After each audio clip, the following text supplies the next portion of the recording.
Let's fly!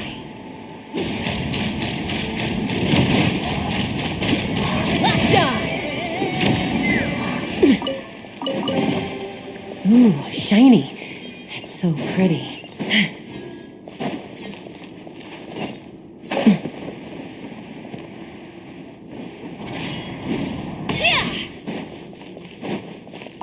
It's good to know you're all well.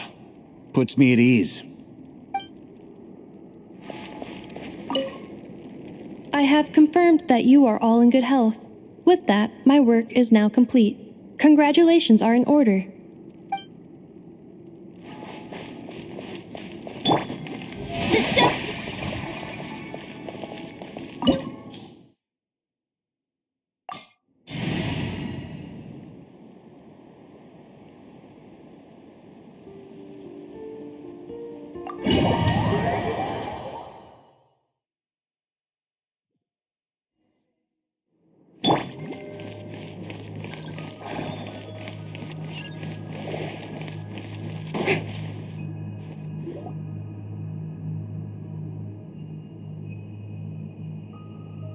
Are these people...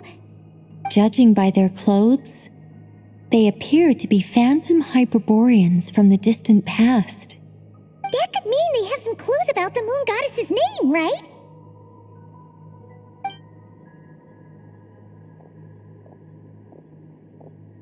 Hey there! Could you tell us what the moon goddess's name is? Sorry. That's probably a weird question, huh? How do we explain this? The moons are long gone, and their goddesses are dead. Their names no longer mean anything. When a new moon goddess is born, we will surely know her name. We have used every last resource at our disposal. All that remains is to wait, patiently and quietly.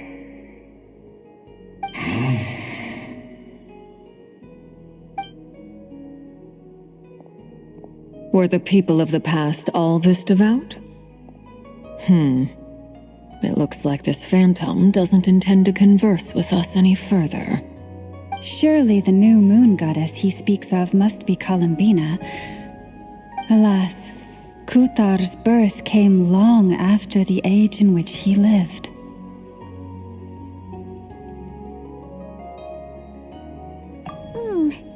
But, maybe if we find a phantom from a more recent age, they might know Columbina's real name. True. Keep an eye out. We should be able to tell which era they're from by the clothes they wear. Yeah, you've been pretty talkative this whole time. What changed? Oh, nothing. I'm fine. You all make good points. When the Hyperboreans speak of moon goddesses, they mean the three from truly ancient times. I can't imagine they would know anything about our current moon goddess. There once was a time when the moon goddesses blessed them greatly and protected them from harm. So, when the war between the gods and dragons plunged the world into chaos, it seems they looked once more to the moons for help, praying for a new goddess to be born. Yeah, that checks out. Let's continue on. Who knows what else we may discover?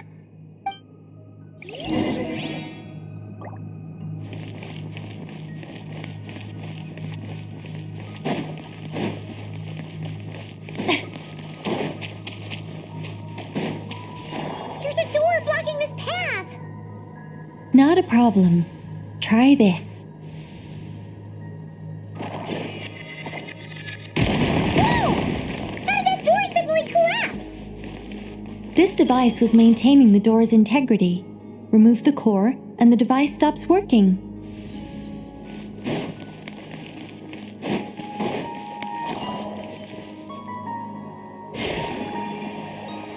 Is this our destination? Impressive. More precisely, this is a device that will help us reach our destination. Let's go. We still have a long distance to cover.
The way ahead is blocked by broken rocks! Let's try that device again. Remember the door from earlier?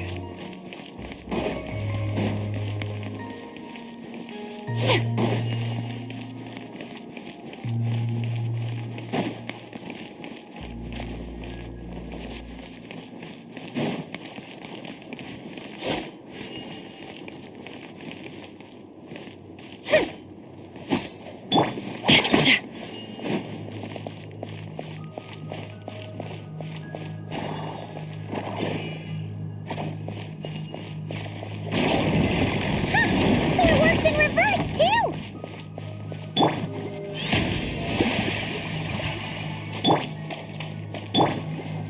The humans we see are all phantoms, but the monsters are real.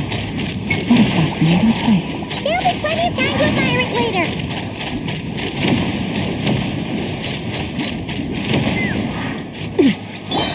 Let's spark things up a little. Teamwork is true! Strike a pose! Let the world come alive!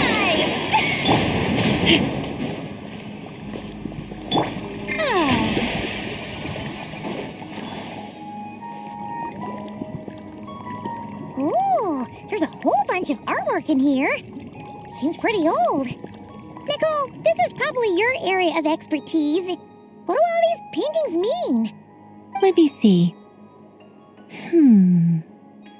To understand these murals requires some knowledge of the history surrounding the War of Funerary Flame. I shared a little of this with Lauma before. Yes, I think I follow. The dispute between the Moon Sisters, the transformation by Nibelung. Oh no, it's no trouble. I'd be delighted to share the tale again. Alright then. Tevat's 3 moons and their goddesses were brought into being by the will of Nibelung, the then ruler of Tevat. But when the heavenly principles came, they changed the world completely, down to its very foundations. The moon goddesses were nowhere near strong enough to challenge this entity. But the heavenly principles did not view them as heretical entities that had to be removed. Essentially, the 3 moons existed to keep this planet alive and operational, which did not directly conflict with the heavenly principles' aims. Nevertheless, the inherent precariousness of this arrangement would soon be revealed. Nibelung returned. Yes. He did, and thus began the War of Funerary Flame, a battle for dominance between Nibelung and the heavenly principles. Discord would soon emerge between the 3 moon sisters. One would voice the opinion that they should follow Nibelung, for it was he who first hung the moons in the sky. Another would argue that taking sides in the conflict would only bring the world closer to ruin. There was no telling where it would lead, especially since their creator had returned, bearing the perilous power of the abyss. Nibelung would eventually discover their disloyalty. He had all 3 imprisoned before transforming the moons into weapons with which to fight against the heavenly principles. What? Weapons? Yes. The very moons that had once defended the planet became instruments of death and destruction, striking terror into the hearts of all living things.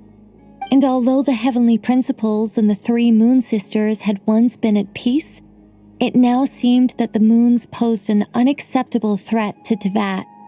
It is possible that the heavenly principles did not know of the goddess's imprisonment. If so, the weaponization of the moons would surely have been viewed as an intentional breach of the peace agreement. Regardless of who knew what, when, the heavenly principles shattered two moons and flung the other beyond the skies. Whether the goddesses managed to escape Nibelung's captivity after his fall, nobody knows. But this much is certain. From that day on, the moons no longer belonged to Teyvat. The rejections slowly drained their power until eventually they passed away. So that's the full story. You say the moon ceased belonging to Teyvat from then on. Why then would Columbina be born here? That is perhaps due to the lingering connection between the frost moon, which was not shattered, and this world. You could see it as the three sisters' dying wish. They never desired war. All they ever wished for was to protect this land. I see. If the final fate of the three goddesses is as you say, then Columbina faces the same grave danger. Our investigation has yet to bear fruit. We must hurry. Yeah, you're right. Let's keep going.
Why do the creators of this world no longer show mercy upon their people?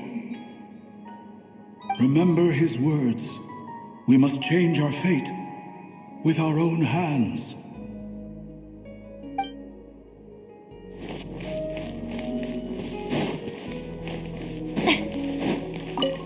Should we trust him to keep his promise? We have to.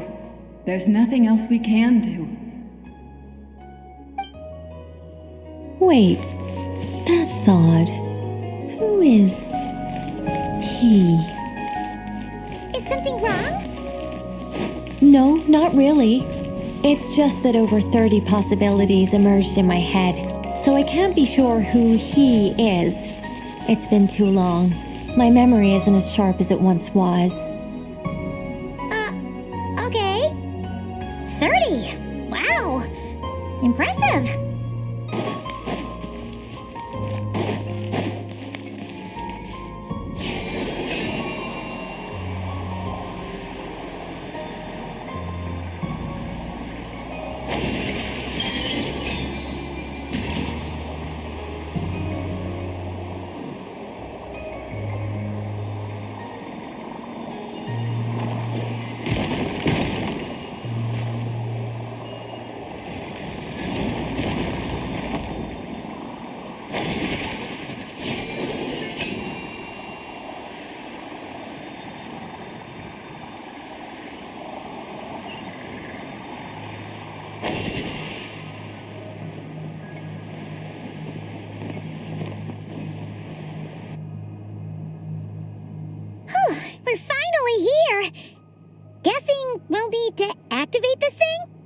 Indeed. I was a little worried about that at first, but as we got closer, I sensed that the Kuvaki within it flows unimpeded. It should be functioning normally. The only issue is how to activate it. It's looking a little worse for wear. What about the cores from some of the other devices we've seen? Can we repair it using those? In all likelihood, yes. I imagine that would have been the Hyperborean's backup plan. Let's look for some cores.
Walk up, then jump down.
The device is up and running.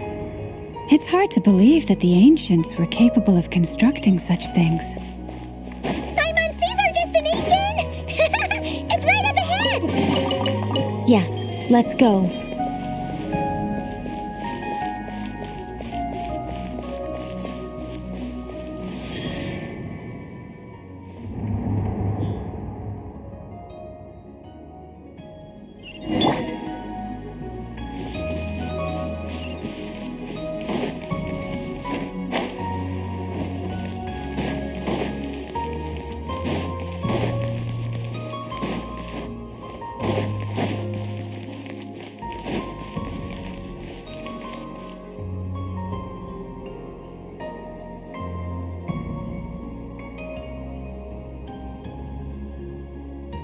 This is where the people of Hyperborea communicated with the moons.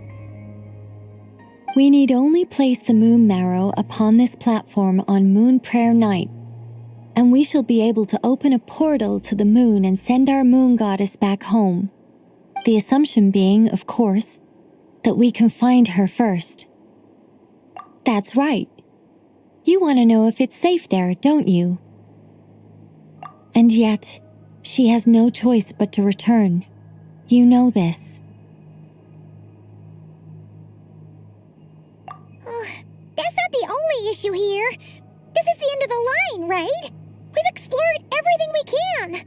And despite looking at historical artwork and talking to people from Hyperborean times, we're still no closer to learning Columbina's name. If it's not too much trouble, could you tell me exactly what Alice said to you about finding her name? Oh, sure. What she said was... Then your first job is to find it.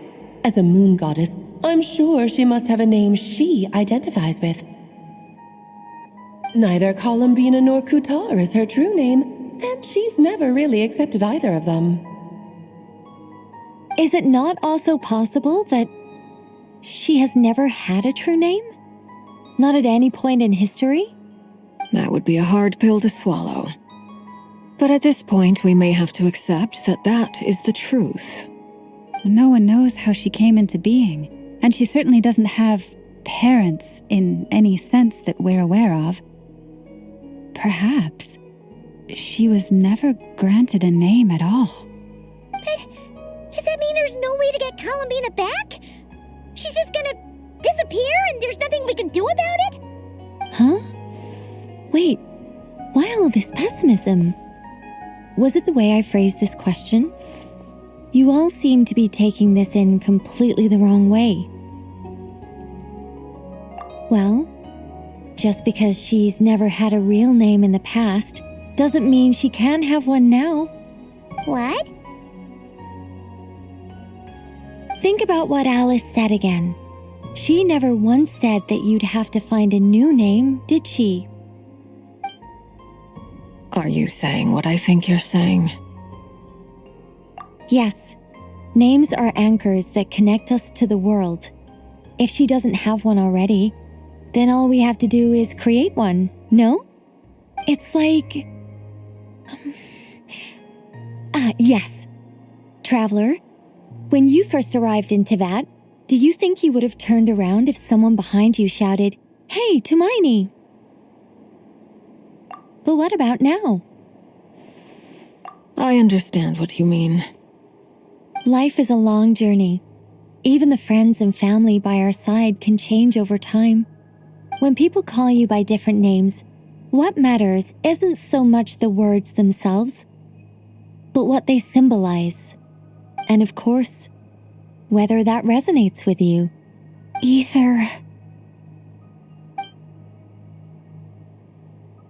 So, close your eyes and picture the moon goddess in your mind. If you were to call out to her in this moment, what would you say?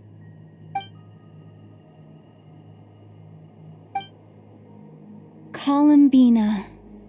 Columbina. Paimon would call her Columbina too. She has long forsaken everything that Kutar represents. I think from now on I should call her Columbina too. Well, It sounds to me like you found your answer. Are you sure? Is it really that simple? We haven't found her this whole time, and not for lack of trying. For a journey like this, the process is every bit as important as the outcome. Had you not searched far and wide, rejecting every other answer you were offered? How could you have come to an answer you felt was finally correct? Oh, it all makes sense now. This has Alice's fingerprints all over it. Are you suggesting that Mage knew from the start that Columbina never had a real name to begin with? I can't say for sure. But I can definitely imagine her chuckling in satisfaction somewhere right now, saying, "Oh, what fun." Llama! Your antlers! You should hurry. The festive moon has begun to rise. Do not worry, for when you called the name Columbina just now, I could sense that the power within was enough to summon back the moon goddess. The power within what? The name? Yes, so, the thing is,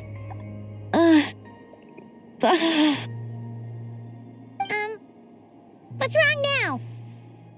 this is so annoying. I really want to explain how that whole thing works, starting from the founding principles of Tevat and... Oh, I could talk about this for hours. But deep breaths, Nicole. Deep breaths. You're an angel. A sober, sensible, solemn angel who has her priorities straight. Okay then. Sorry for asking. Clearly a bad call on Paimon's part. Anyway, you all need to hurry. Last thing, remember how it felt when you called out that name. Then it is agreed. By the name Columbina, we shall find her. Then we'll throw her the best Moon Paranite party ever! And at last, we will send her home.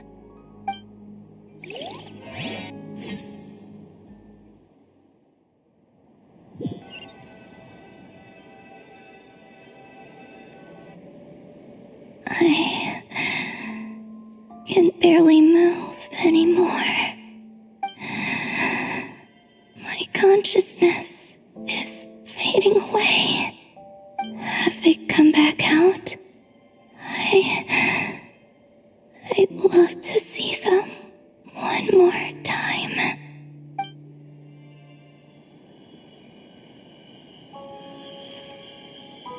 They didn't make it.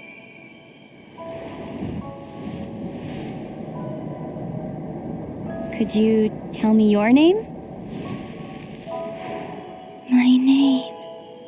My name is...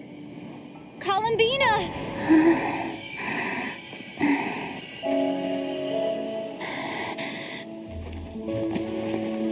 Columbina! Are you here? Columbina! That's the name you gave when we first met. And it's what I've called you ever since. Columbina. It's a fine name. I have many fond memories of Columbina, and so do all of your friends.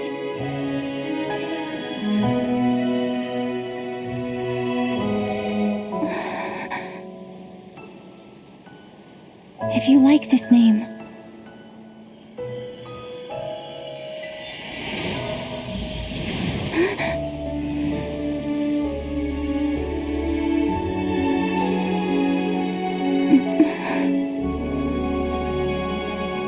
Looking for me?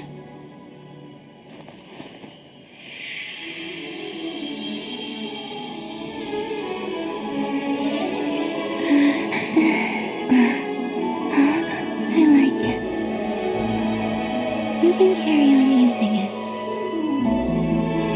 My name is Columbina Hyposelenia.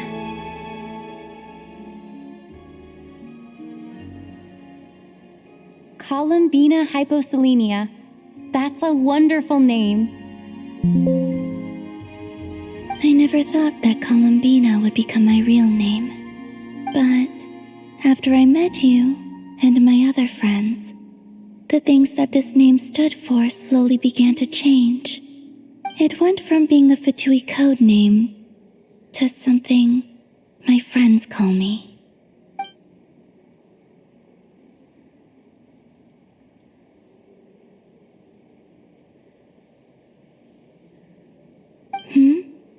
What is it? Why aren't you saying anything? I'm just so happy for you. Thank you. So, where's everyone else? We can go and meet them very soon. Everyone went to different places to try calling your name.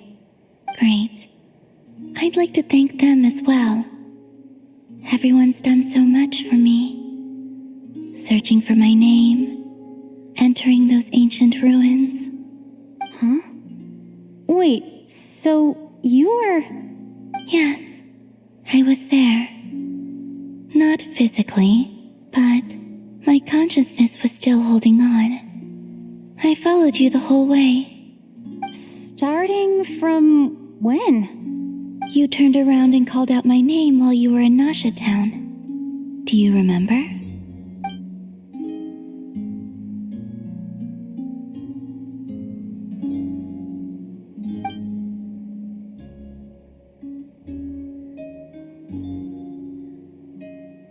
Let's go.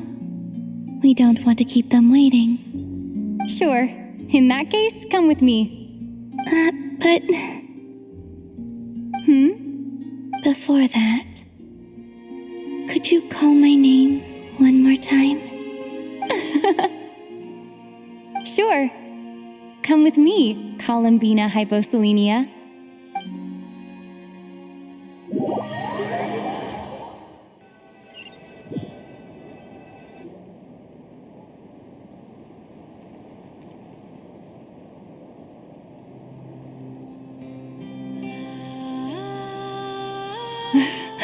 Columbina! Oh, this truly is wonderful. Llama, I can't breathe. Ha ha! Just in time for Moon Prayer Night. It's good to have you back, Miss Columbina. Yeah, we were worried sick. Thank you, my friends. With your help, I now have a name that belongs to me. Columbina Hyposelenia. Where's the second half from? You added it yourself? That's right. It means... Born beneath the moon. Yes. And by extension, it can also mean born beneath this world. A fine name. Now, as much as it pains me to interrupt this beautiful reunion, I feel obliged to remind you that the Moon Prayer Night celebrations in Nasha Town have already begun. Don't you want to enjoy the festivities? There's so much to see and do. And some of the ambient lighting and entertainments were sponsored by the kind souls in the Hexen Circle. Nicole? Why have you turned into Dodoko? So you're Miss Nicole. Thank you for helping us, and for helping me find my name. It's nice to finally hear your voice. You're quite welcome. Guiding lost people to hidden treasure is what we Seelie do. And if you ask me, spiritual treasures are far more precious than material ones. Chests are all well and good, but this was what it's all about. So satisfying. Anyway, I had to go help Alice. It seems like she ran into some trouble. That's why I couldn't be here in person. But don't worry, we're with you in spirit. We'll be celebrating right along with you. Keep an eye out for the Hexen Circle's festive stalls in Nasha Town. I think you'll like what we came up with. Alice said she even managed to rope B in this time. The Frost Moon Scions have also prepared various attractions. I believe Aino, Ineffa, and their crew are setting things up as we speak. On that note, Nefer, about that request I made. It's all in hand. Yehoda is on site to ensure that everything goes off without a hitch. Wonderful. In that case, Traveler?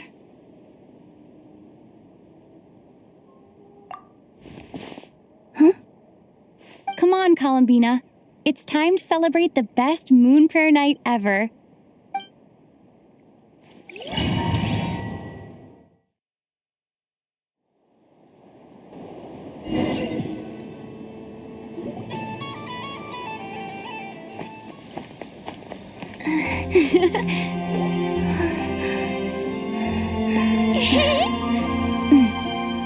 Hey, young lady.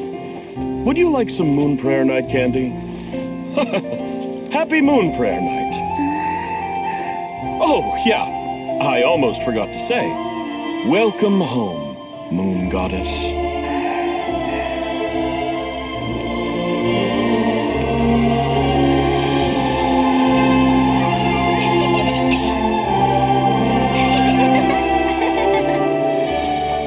Welcome home, moon goddess. Welcome home, Moon Goddess. Welcome home, Moon Goddess. Turning Nasha Town into her home is a festive gift. A rather brilliant idea. Perhaps this is what Nodcry, Columbina's home, should have been like all along.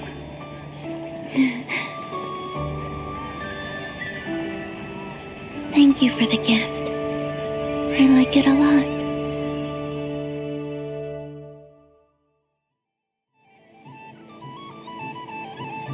This feels like the surprise of my life. I do. I never imagined I'd ever get to enjoy Moon Prayer Night with everyone so freely. If you're happy, we're happy. Quite a strategy you came up with. Hide the tree in the forest. It's not your usual style, Lauma. Is there something about Moon Prayer Night that enhances what's in your head as well as the antlers on top? Apparently so. It even inspired a perennial penny pincher to use their resources for a greater cause. It truly is a magical festival.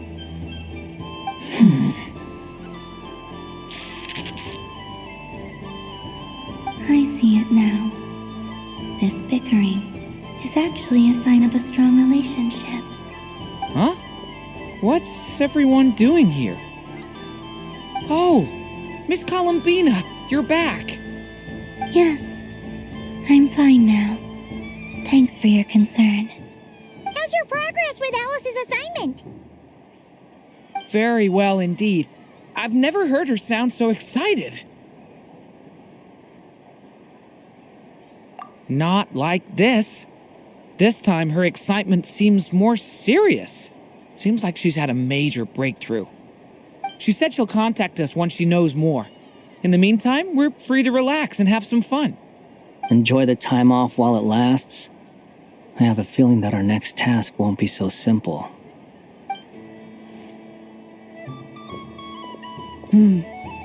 I should go. I still have a few things to attend to at the Frost Moon Scion stall. And I think I'll take a look around. With any luck, this once-in-a-year festival will come with once-in-a-year opportunities. Hold up a second. Where's Varka? I believe he made a beeline for the flagship the moment he entered Nasha Town. Ah, that's Mondstadters for you. They know what they want when festivals roll around. Goodbye for now, Columbina. I hope you have a wonderful night. I will.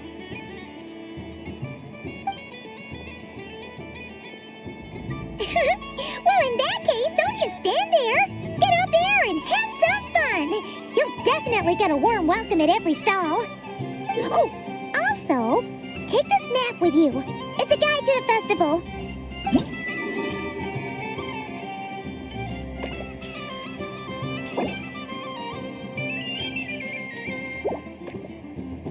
The Frost Moon Scion stall is over here. Lauma's invited a whole bunch of cute animals to celebrate, too. Over there is the Hexencircle section. Alice seemed more excited than anyone about this festival, so she insisted on making it a grand affair. Oh, and then there's the Nasha Town local specialties, including...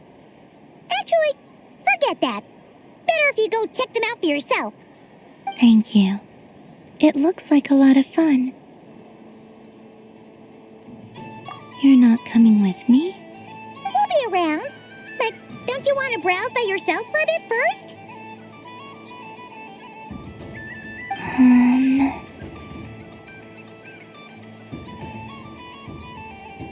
Yep. If you find something you like and want to try it out together, just give us a shout. We'll be right with you. Otherwise, just relax and enjoy yourself. There's so much on offer, so try to experience as much as you can. And don't forget to stuff yourself with all the delicious festival food. All right then.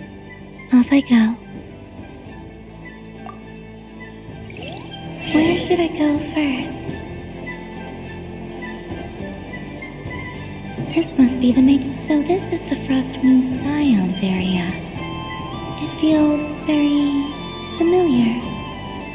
But everyone looks much happier than usual.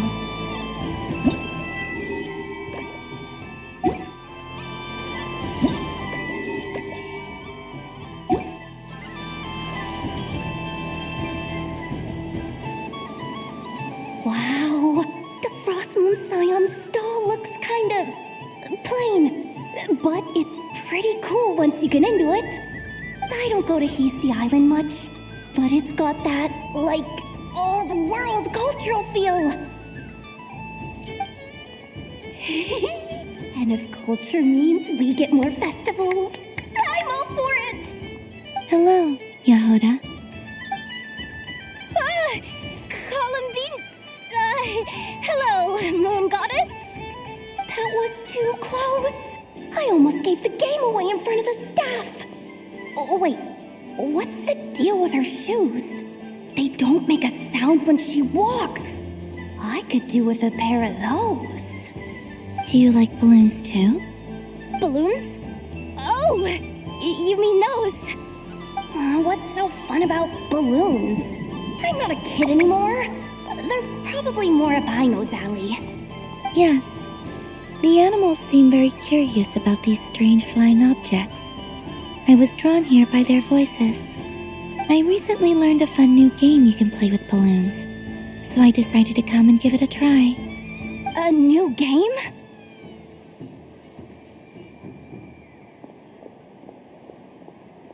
Hello.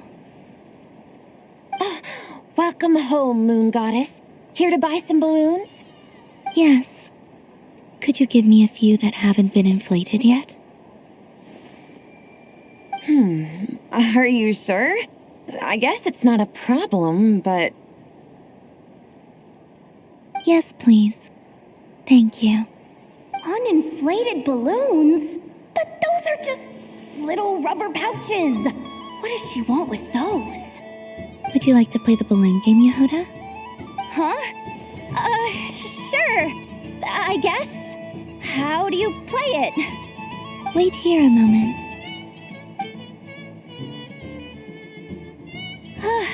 Oh. This is so weird. What have I got myself into now? I thought I saw Columbina nearby. Uh-oh! That's the fourth Harbinger! Although she's helped us out quite a bit, she's good people, right? Is she looking for Columbina? Oh, guess that's my ticket out of here. I'm not sure my heart can take being sandwiched between two Harbingers.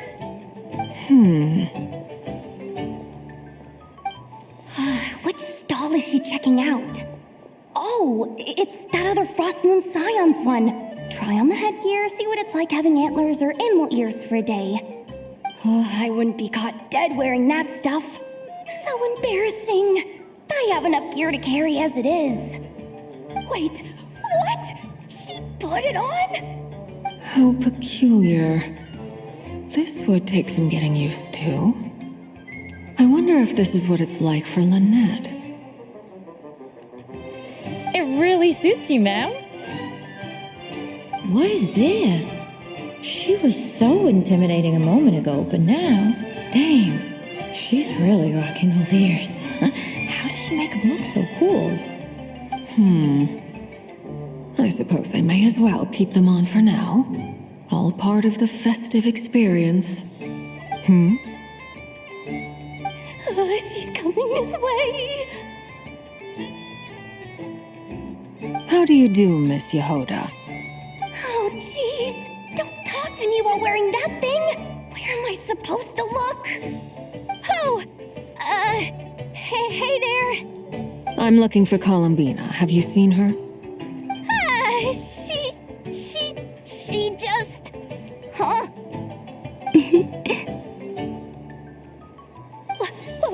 Wait, is that what she meant by balloon game?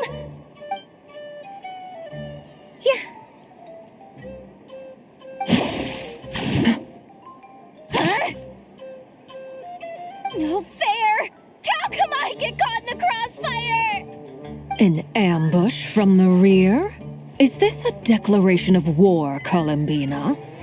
Would you like to play too, Arlecchino? Seriously? Are they gonna start some beef right here, right now? Gladly. That said, I believe there is another who would like to join. Boss Nev! Thank goodness! You've gotta get me out of here! Things are kicking off big time! Hello there. I'd like 10... no, make that 20 balloons, please. Uninflated. What? Miss Moon Goddess, I hope you're prepared to pay the price for assaulting my employee. Welcome to the game, Nefer. Just to be clear, let's keep this a fair fight, okay? No strange powers, please and thank you. Naturally. Don't just stand there, Yehoda. Aren't you going to team up with me? Huh? Do I have to? Of course. Don't forget, the Curatorium has a reputation to uphold. I knew something like this was gonna happen.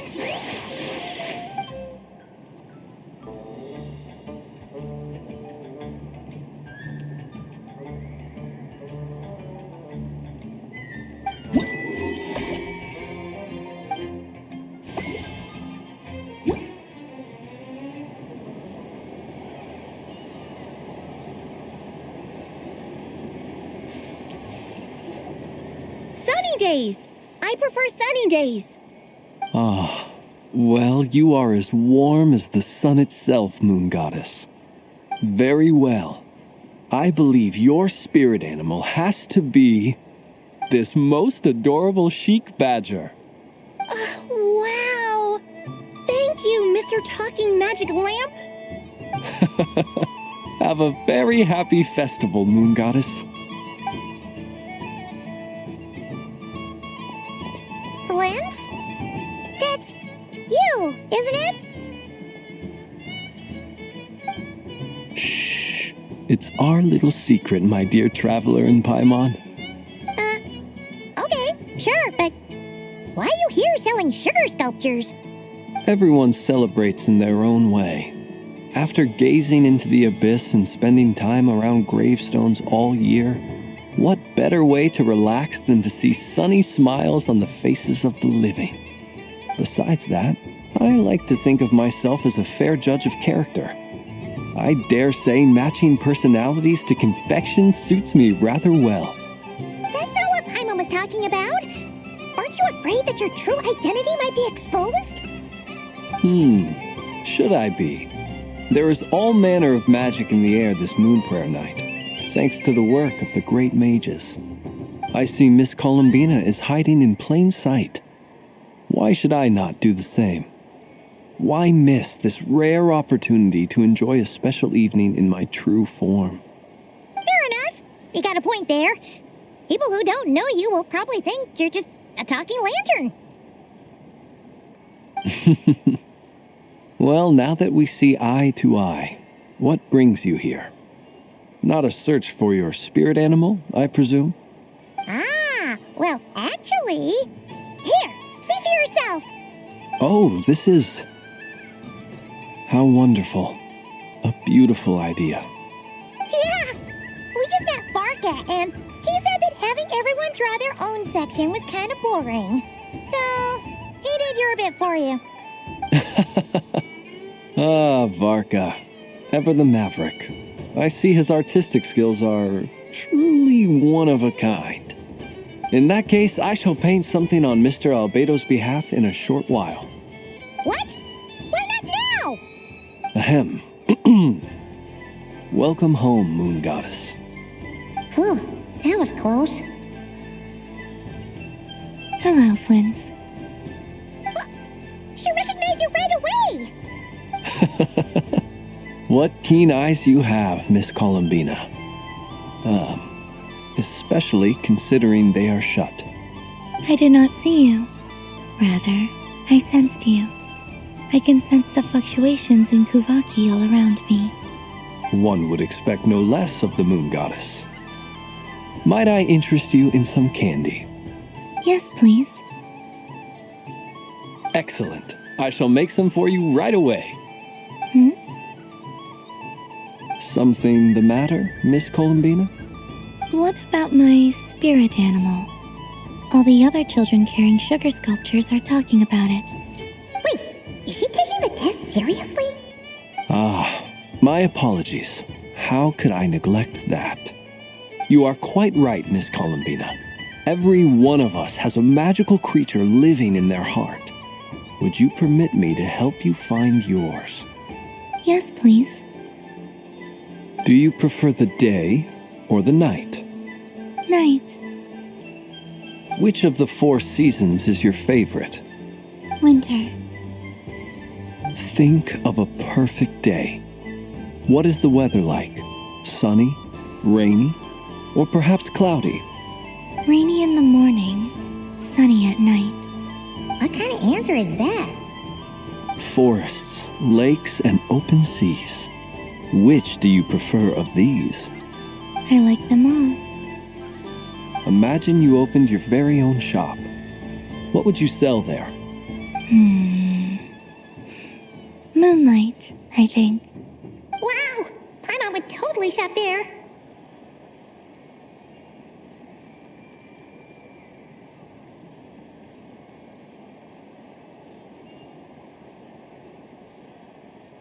It wouldn't cost anything. You'd just need to visit. Aha! I believe I know what your spirit animal is. Here, for you. Oh, it's a Kohenki! Indeed. A free-spirited being with a deep love for all things here in Nodcry, who selflessly lends her aid to as many people as she can reach. It is the perfect fit for you, Miss Columbina. Thank you.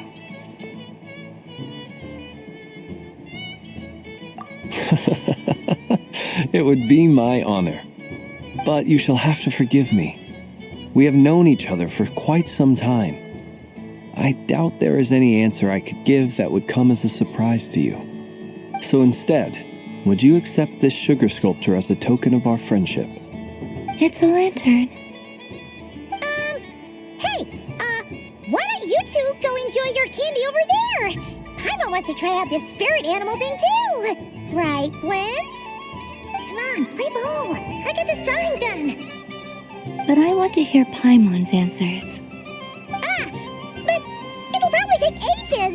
Paimon's a complex soul. And we don't want your candy to melt while you wait, huh? Oh. Okay then.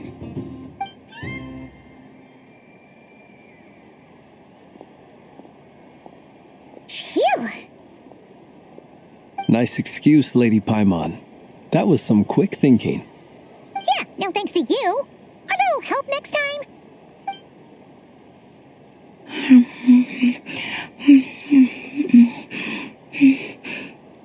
It's sweet. Is that Lakaberry? I wonder what flavor the traveler got. This way! This way! It's the candy-selling lantern! I'm coming!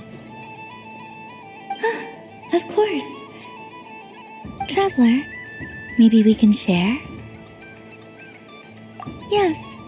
I found out recently that people share their food sometimes, so I'd like to try it.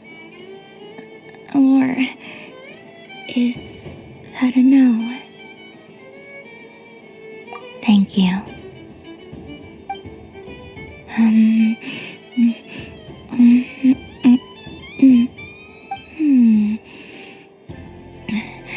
Yours is a little more sour than mine. Here, you try it.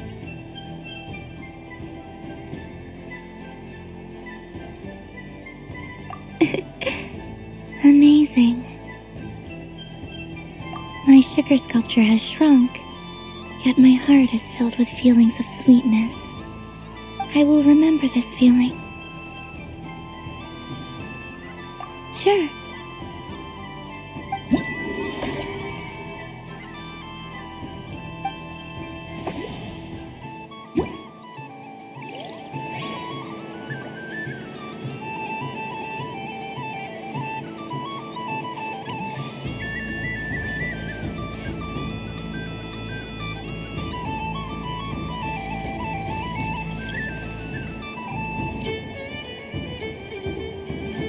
I wish for a never-ending supply of laka berries.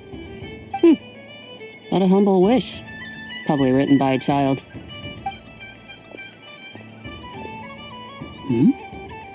Is that Llama the Moon Chanter?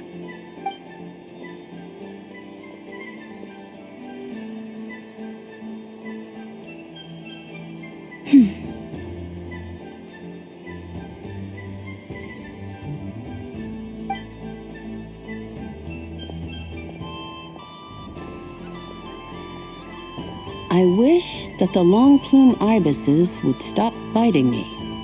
Oh dear, poor Llama. All right, I'll write that one down for you.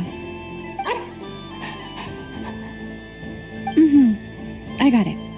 While everyone else is celebrating Moon Prayer Night, you're as busy as ever. I don't mind. It's rewarding work. A good kind of busy. My antlers are at their heaviest tonight, and the Kuvaki waves are especially strong. But as I help these dear friends hang their wishes up, I feel a great peace within myself that is hard to describe. You see, they are all such beautiful wishes, and they are ones that we can fulfill by our own strength. Do you blame me, Llama? I want to hear your honest answer. It is by the help of so many people that I can return to the moon. But I feel as though I've hardly done anything in return. You've done plenty, Columbina. I say this in earnest, both as someone who knows your history, and also as a friend who has seen what you've been through. What about as a moon chanter?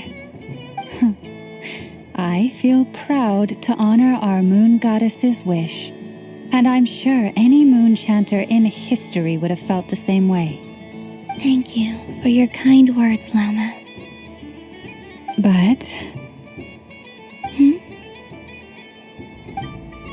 Since you asked for my honesty, I won't lie to you. My feelings are mixed right now. Besides pride, I also feel... I suppose it's a reluctance to let go. Once you return to the moon, we will be far apart and separated by a false sky. I'm sure those of us left behind will gaze up at that sky, yearning for the moon once in a while, just as you used to do. I will miss you, Llama. I will miss you all. I hope to stay in touch. I will try and find some way to send messages down from the moon. Perhaps you could use Kuvaki. I've heard Yehoda say that signals can be sent using long and short waves, or strong and weak lights. That sounds a little complicated. What if we forget what the signals mean? We could prepare a codebook beforehand, but... You're right.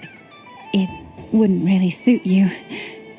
Still, whatever happens, I believe that you will find your own unique way of communicating with us. And now that I think about that, my heart feels lighter.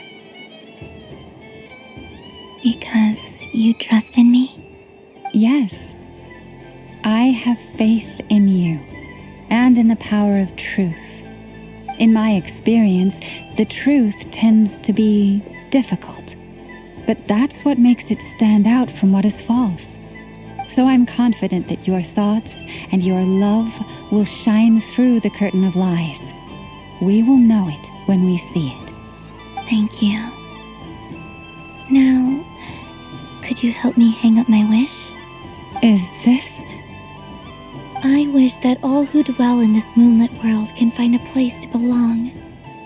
And I wish that I shall one day see my friends again. It's 2 wishes. I hope that's not too greedy of me. Not at all. And I think you speak for us all with the second one.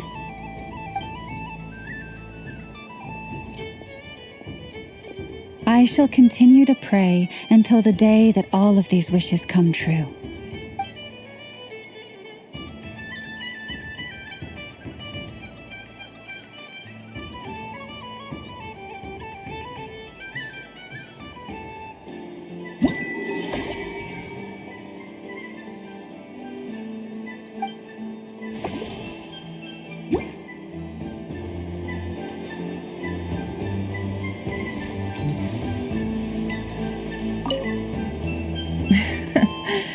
That was fun.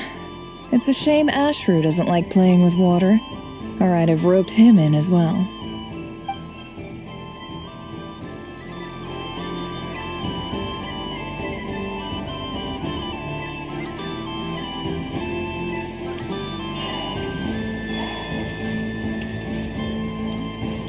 What's this? Should I give it a try?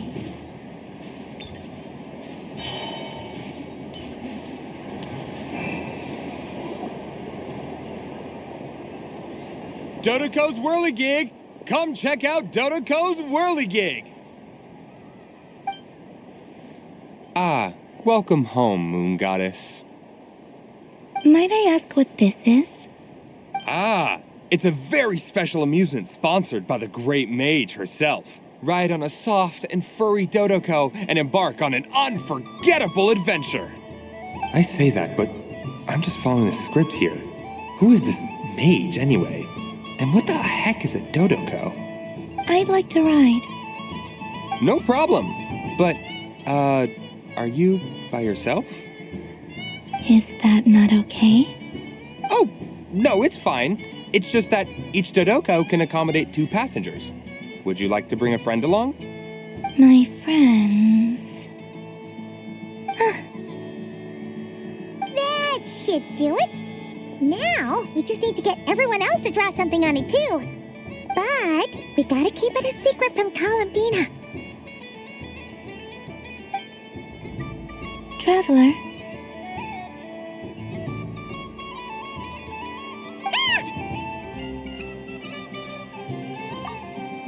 I want to go on that ride.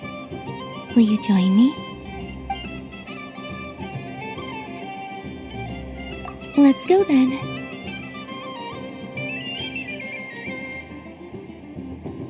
Don't worry. Paimon will do the rounds. You go have fun.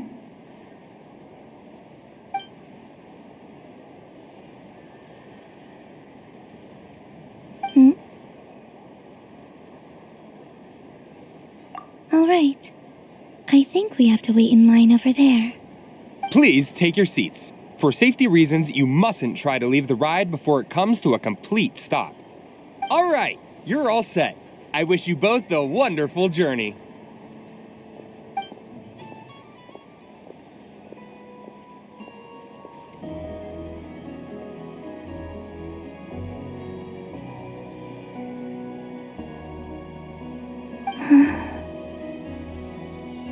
Not bad.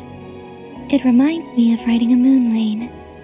Sometimes, the Kuhenki circle around me like this, playing their beautiful melodies. Yeah, I'm going to miss them.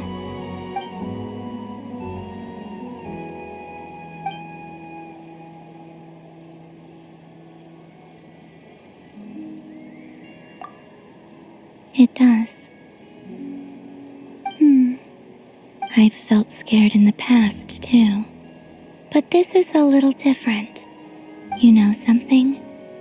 I got to see a lot of fascinating things during my disappearance. I saw how the Frost Moon Scions act around their families. So different than how they used to act in my presence. And I also saw how they interact with their friends. It made me curious at first. Why do people act so sincere when they're worshipping gods, but save their truest, warmest feelings for each other? Slowly, I came to realize that it's because they trust one another. They know, deep down, that they'll be accepted for who they are. All of it. The good and the bad. I know. I knew it the moment you started calling out my name. What I fear now is the end. I fear losing all this the very night I have gained it.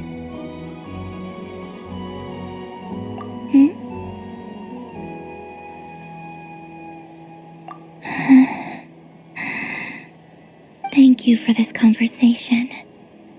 Thank you for listening to me. Don't worry. This fear I have, and the unknown that awaits me, they cannot hurt me. Not when I possess a treasure far greater. I just want you to remember this version of me, the real me, on this final night together. Dear passengers, Dodoko's awesome adventure has come to a close. Please leave in an orderly fashion, and we look forward to seeing you again in the future. Don't want the journey to end, huh? Don't worry, you two. There's always another adventure waiting just around the corner.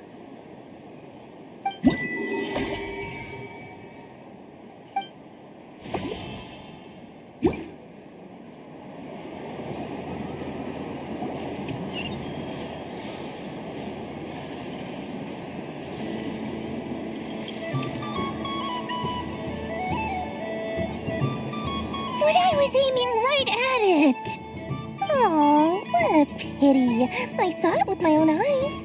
You were so close. So very close. That's not true. It dodged out of the way right as I was about to snag it. I'm sorry?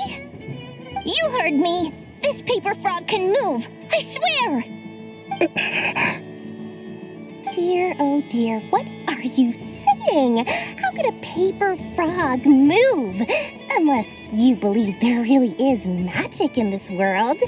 But even if I, the mere humble merchant that I am, knew such magic, surely I would not use it on a paper frog. I'd sooner give Mora legs, so I could walk right into my purse. My dear customer, why not have one more try? This time I'll give you 12% off, a very generous discount for one of my most regular customers. Just think about how much experience you have under your belt now. You're sure to win the next one. Darn, I used up all my coins. I'll be right back. Just gonna fetch some more from my house. Take your time, but don't take too long. This event is Moon Prayer Night only. Miss it, and you'll have to wait a whole year before I'm back. Next customer, please. Welcome.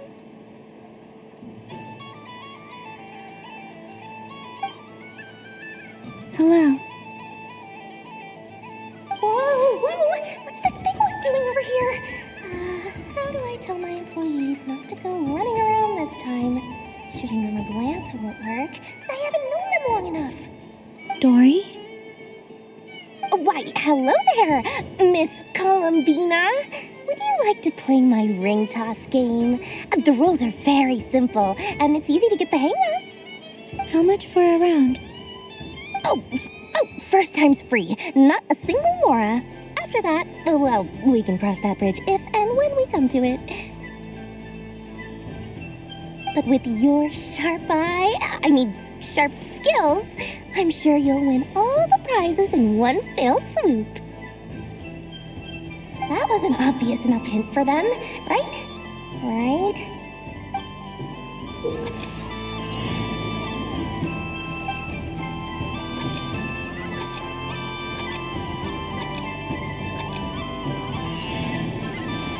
Here comes the ring! Oh, peanuts.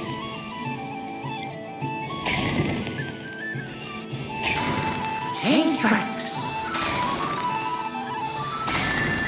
Roselle, should we move or not? Just depending. All right, then I'll... Let's see now. Let's see. Wow, very good. That's the highest score we've had all night. And here's your prize. And how about another round? As for the cost... Happy Moon Prayer Night, Miss Columbina. Happy Moon Prayer Night, Durin and Hat Guy.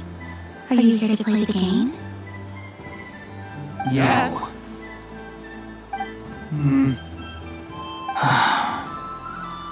You said we were just coming here to say hello. I did, but then I recognized a few more people as I got closer. Do my eyes deceive me? Is that... It's our little dragon. He's all grown up.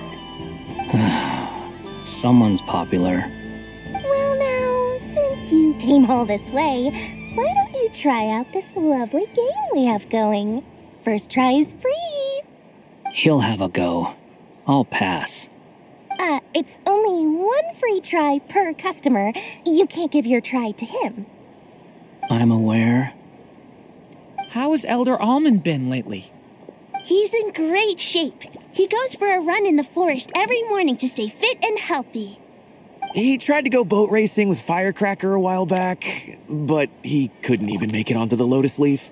Firecracker was in fits of laughter. How about you, little dragon? Can you still fly? Yes, I can. But you've become less chatty. Has growing up been tough on you? We call that maturity. You know, the thing people sing about. The knight wields a sword of stone to defend those hearts that are made of gold. Stone is very heavy. That's what keeps them from talking too much. That's awesome! I want to be a knight when I grow up, too. Ring, here I come!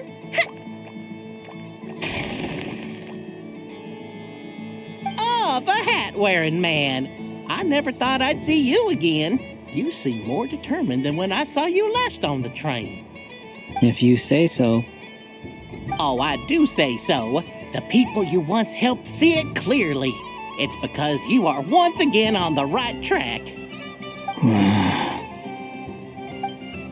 May the engine in our hearts propel us to the station of our dreams.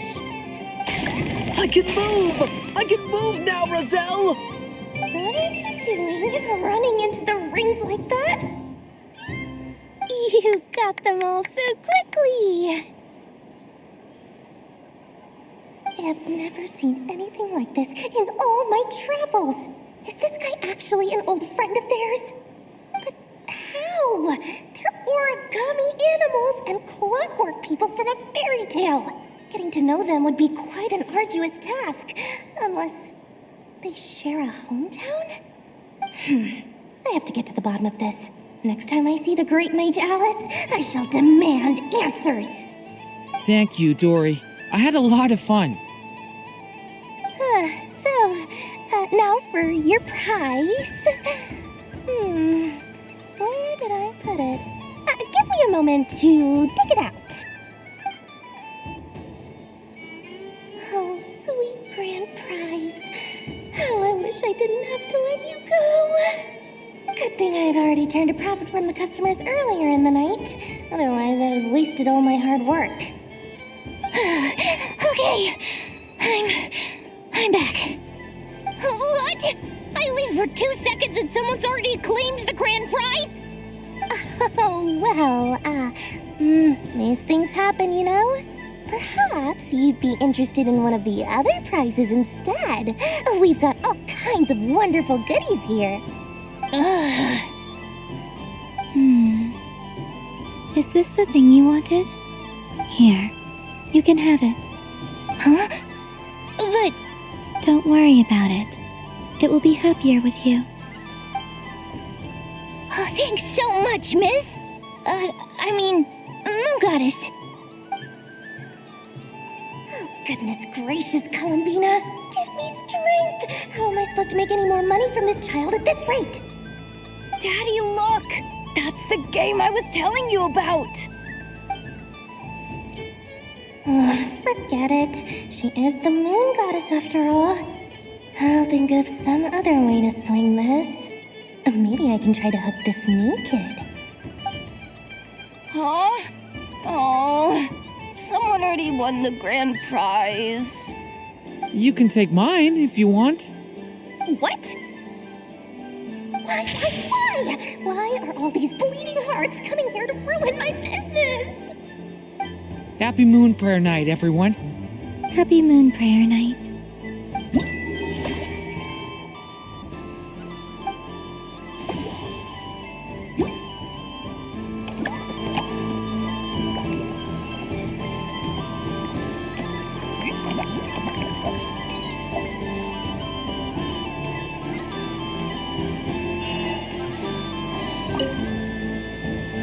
A soft and furry creature that bounces and jumps. Welcome home, Moon Goddess. This one talks, too. Allow me to introduce myself. I am a Dodoko from a distant archipelago, the most mischievous of all my Dodo brothers and Dodo sisters.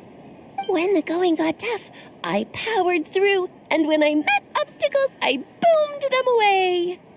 That sounds like a lot of fun. Doesn't it just? Oh, but then the trouble started. Recently, I found a lovely beach, the same beautiful jelly color as my hometown, and so I dove in to have a look, only to find it overgrown with seagrass and nasty little spiky fish everywhere, looking to turn me into a Dodoko kebab. I made it back to shore by the skin of my teeth, but my tail was sorely hurt. Couldn't you just boom them away? Oh, I wanted to, believe me. But I've heard that you, Moon Goddess, can understand animal speech. The last thing I wanted was to cause a gigantic fuss and get taken to court by a school of spiky fish. I'd be driven out of these waters for good, and my winter holiday would be ruined. And so, dear Moon Goddess, I was wondering if you might lend me your allegiance. Are you roping me into a crime? Oh, let's call it a once-in-a-lifetime carefree adventure. Does that sound better? All the festival goers tonight are dressed up as the Moon Goddess, but there's nothing to say that the Moon Goddess can't disguise herself as a Dodoko, is there? Besides, this is your home. You should be free to be whoever you wish. I'm afraid I'm not well acquainted with Dodokos, Madam Mage. Oh, that's quite all right. We Dodokos are innocent, happy creatures with a free-spirited nature. Many, like myself, are mischievous troublemakers. Others are lazy souls who like nothing better than to lie down on a nice rock and take a nap. In our eyes, every creature who yearns for happiness and freedom is a Dodoko. But perhaps in yours, we Dodoko are a fluffier and more mischievous breed of Kuhenki. Yes, that is a much easier image to follow. Oh, wonderful! Then let's play! Grab onto my tail and follow me into the sea. Time to settle some scores with the bad guys.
Ooh, a remarkable talent.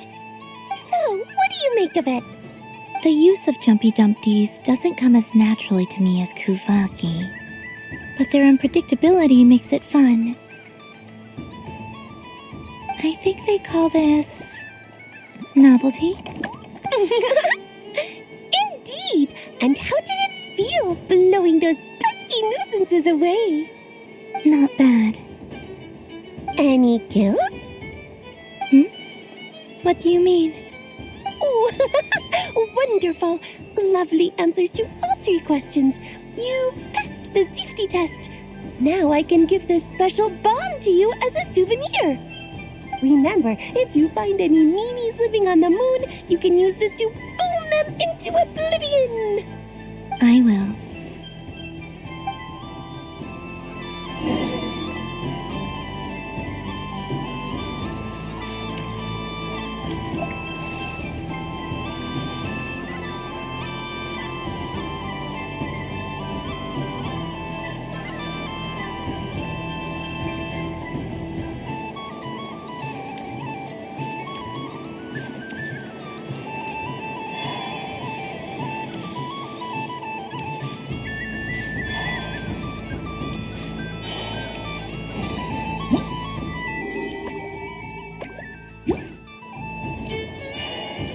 What's this? Should I give it a try?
There are so many attractions here.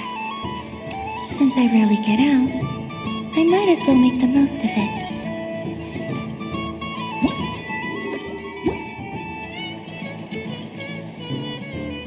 Moon Prayer Candy! Beautiful, tasty Moon Prayer Candy!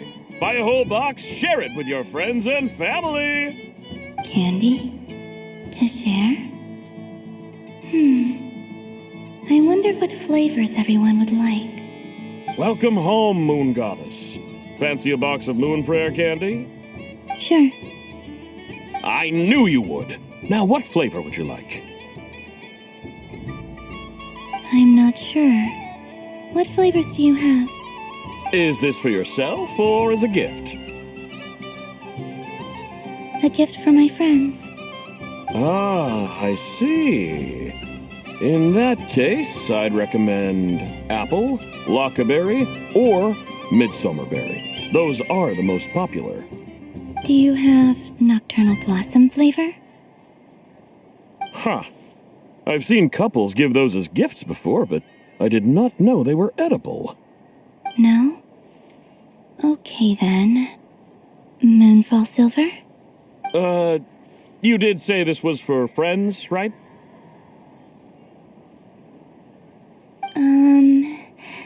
Maybe Smetana then. Hey, now that's a creative idea! I've never tried it before, but if you're happy to wait, I can see about whipping up a batch on the spot. While we're at it, you got any other ideas?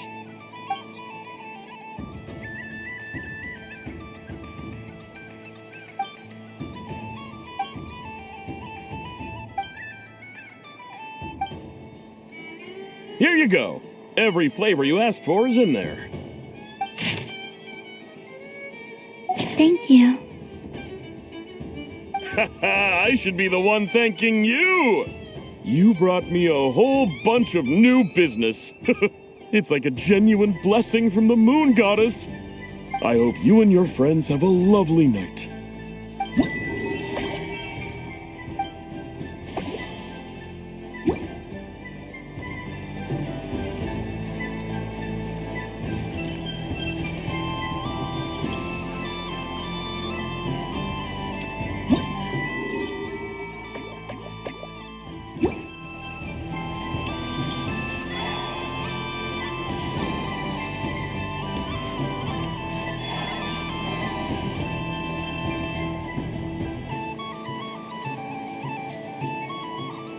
Well, well, look who it is.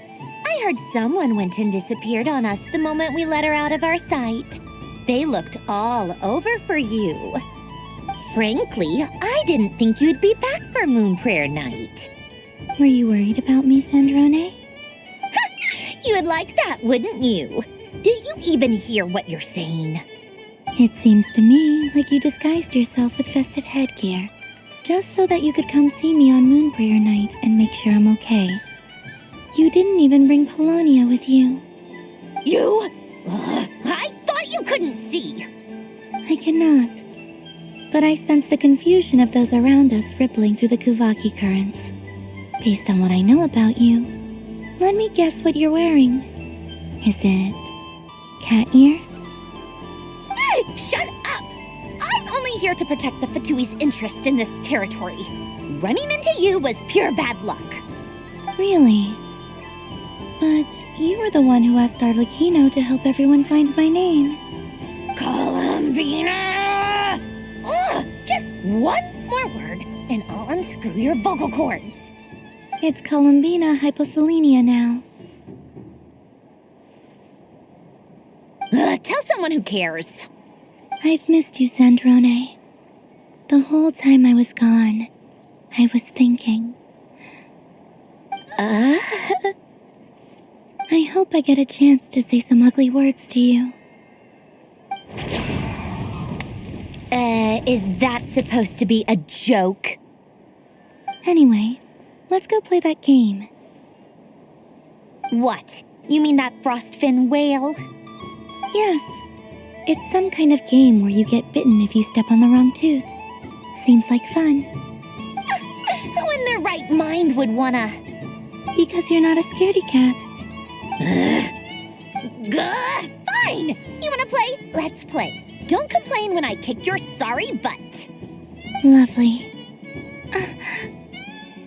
You old geezer! I'm gonna beat the pants off you! Just you watch!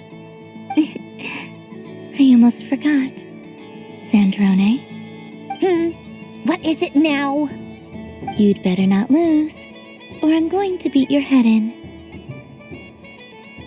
What? Allow me to demonstrate since I'm feeling so nice. You just step on the teeth, like this.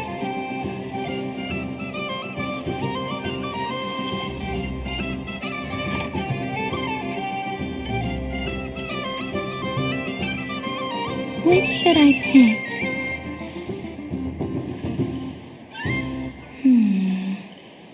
I'm getting a bad feeling from this one. Sensing Kuvaki doesn't count as cheating, right? I want to switch.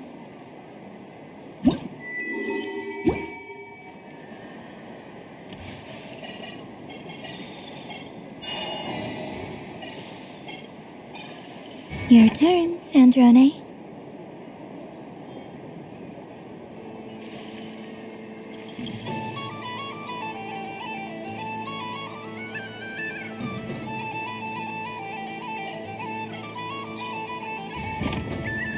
Don't come crying to me if you get bitten.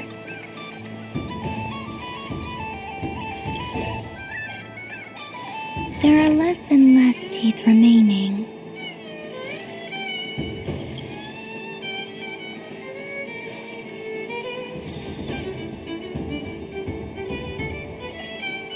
Huh? What's that noise?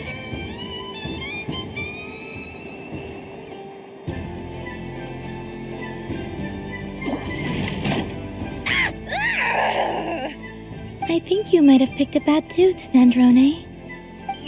Shut it! Do you need any help? It seems like you're stuck. No! It's just a blasted toy! How is its grip this strong? Stop laughing! All right. Well, you lost. So just like I promised. Hey! What are you doing? Are you seriously? Hiya! Why, you... Oh, just you wait! Rematch! Are you all right, Sandrone? That was quite a strong bite. Are your clockwork parts? Quit your fussing! I don't need it! All right. I'll go first this time.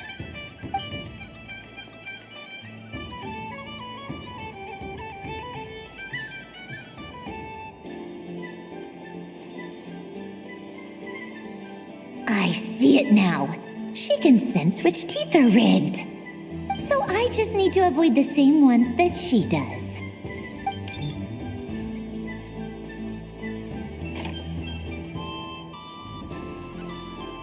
This one... Seems fine. She avoided that one then? Now I've got you. All right, my turn.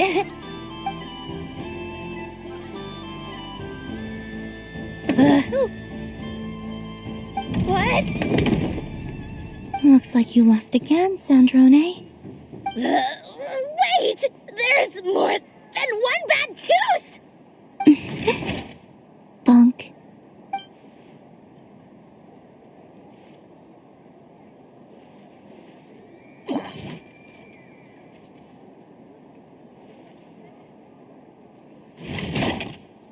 Stupid game! What idiot came up with this? Are you all right, Sandrone? You said some nasty things just now. Oh, I'm peachy. Should I let you bonk me on the head as well? Ah, forget it. Come on, bonk away. It can be your consolation prize for losing so badly. I told you, forget it! Gah, you've always been so annoying. Singing right outside my door, inviting yourself to my tea parties, going AWOL. And now you're off to the moon or something. Of all my days with the Fatui, the times I spent with you, Arlecchino, and Rosaline, they were my favorite. I will not forget them, just as I shall not forget this moment. We'll always be friends, no matter where we are, right?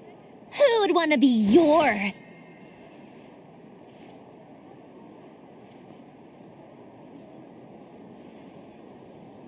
I'll miss you, Sandrone.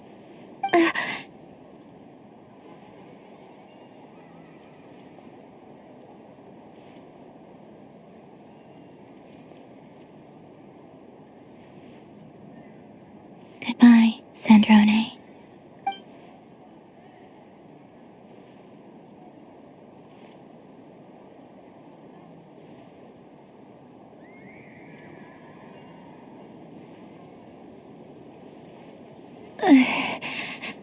I'll miss you too, Columbina. Sorry Sorry, what was that? Ah! Ah! Yeesh! No need to freak out. What's wrong? We've been looking everywhere for you.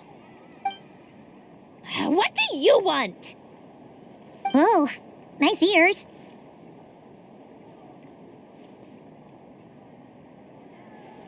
What do you want? This! Huh? It's your turn to draw something. You're one of her friends too, aren't you?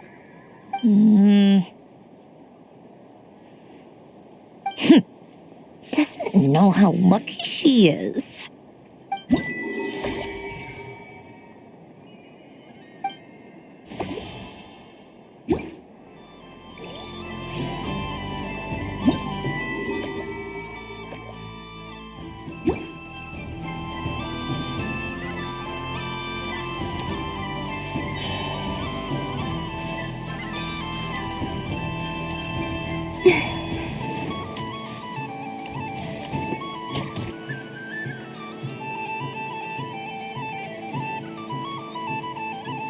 This doesn't make any sense. How am I losing every single time?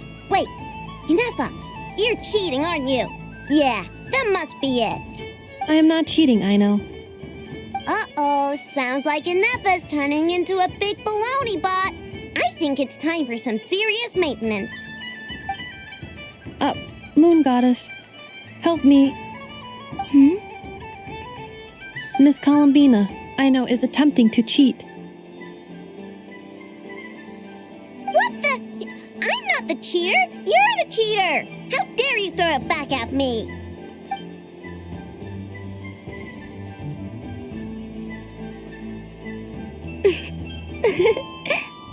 All right, fine. Let's all laugh at Aino. Just you wait till I get home, because I'm going to make a game bot that can win 100% of the time.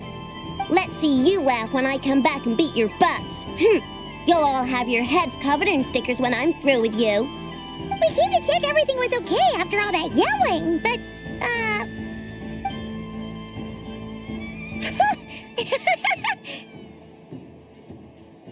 Whatever it is, it sounds like cheating is allowed. Kuhenki concentration. Each player starts with differently colored kuhenki. Each round, they draw one kuhenki from their opponent. When a player has two kuhenki of the same color, they make a pair and can be discarded. Any that can't form a pair must be kept. The round ends when a player can't form any more kuhenki pairs, and that player gets a sticker.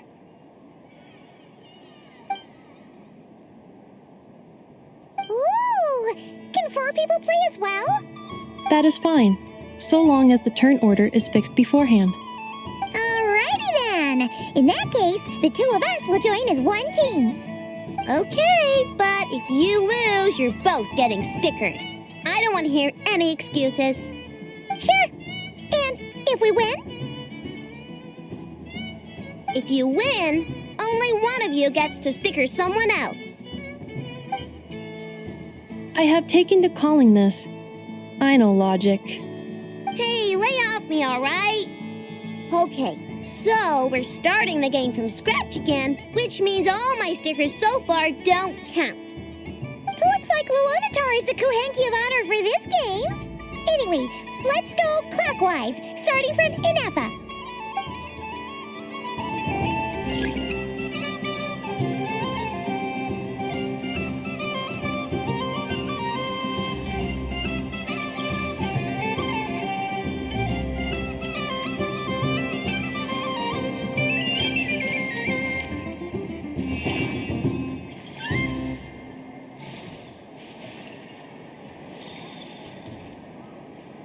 Nice! That's a pair!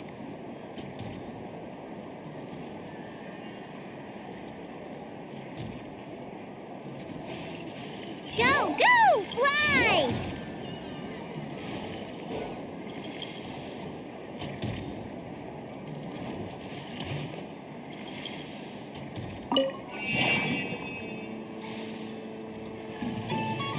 Go on.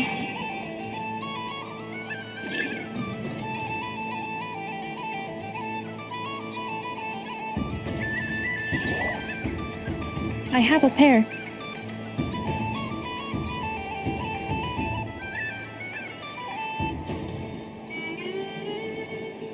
Uh-oh! We gotta pick up the pace!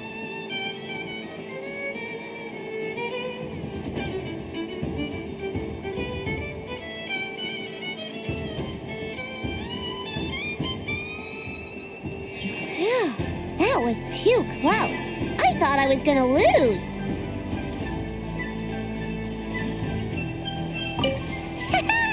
Let's see who's gonna be the unlucky one.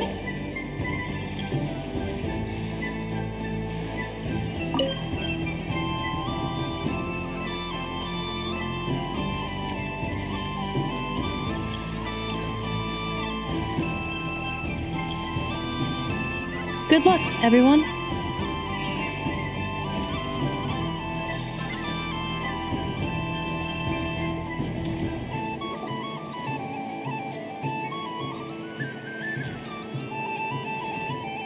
Let me pick a good one. What's it gonna be? You're looking very pleased with yourself there. What happened to being a huge Grumposaurus? I won. Duh.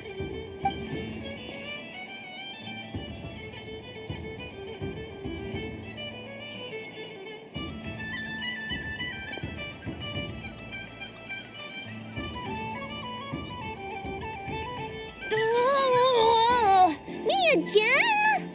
Don't fidget too much, Ino, or the sticker's going to fall off. I don't care. If it falls off, it falls off. If a pair of Kuhengi get discarded, why not a pair of stickers? Huh? Huh?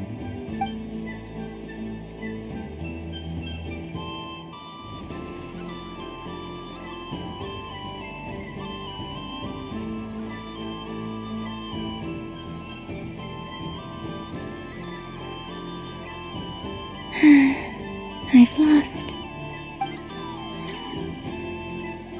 Sticker, sticker, sticker!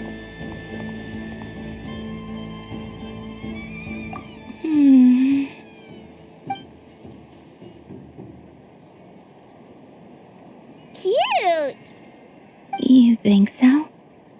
Shame. I can't see it for myself.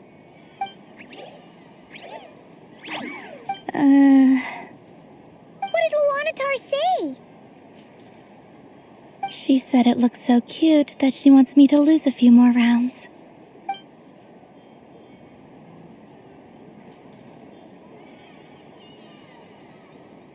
Who put these stickers on Paimon's eyebrows? Ugh, she can barely see. All right, now, I think we got enough evidence to prove that there's a serious problem here. Yes, I agree as well. The culprit is... Inefa! Culprit? What did I do? Quit acting dumb, Inefa! You're not wriggling your way out of this one. I've been watching you. Not only did you remember whose side Luanatar started at, but every time someone drew a Kuhenki, you were logging it and calculating every last possibility. Which Kuhenki pairs were gone, who had what color Kuhenki in their hand, even our facial expressions. You were keeping track of it the entire time. Exactly! What Ino said! Putting aside the fact that running calculations is not against the game rules, do you have any evidence to support your allegations? But that's not against the rules either. So she admits it. She certainly does. All right, everyone grab a sticker. It's time to get Inefa back. But... Take that!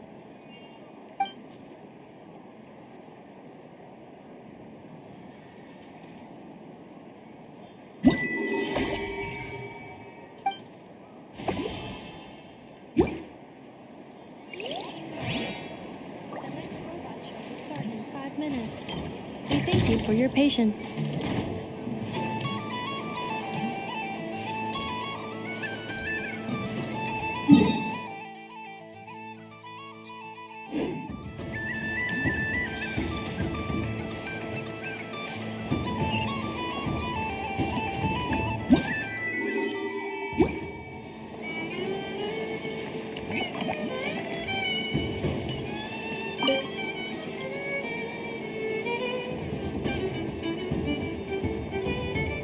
I wouldn't say it's unfair, exactly. I mean, your voice goes right into people's heads. How would you explain that to the kids? You can't just explain it away as magic. Is something the matter? Ah, Miss Columbina! No, nothing you need to worry yourself about. Impeccable timing. Stick around for a second, Miss Columbina. I need your input on something. This self-proclaimed Knight of Justice has yet to give me a satisfactory answer. I, for one, would like to hear your verdict on the matter. Hey, now, I left the flagship just to help you out, Miss Nicole. What's going on? So Alice and I are both using long-range remote control spells that work on similar principles, allowing us to attend this festive fair in Dodoco form. Sorry, let me backtrack a little. While similar, there are some key differences. Alice, being a great mage, wanted her Dodoco to reflect something of her own charm and mystique. So she adjusted the way its tail moves when it spins around. An entirely gratuitous move, in my opinion. I hardly see how anyone is going to notice that. If anything, I'd say that anyone who stares intently enough at a Dodoco's tail to notice such a small detail is someone we ought to be highly concerned about. I only say this to emphasize that my question has nothing to do with tails. Now that we're clear on that, why is Alice's Dodoco permitted to interact directly with the children celebrating Moon Prayer Night, while mine is not?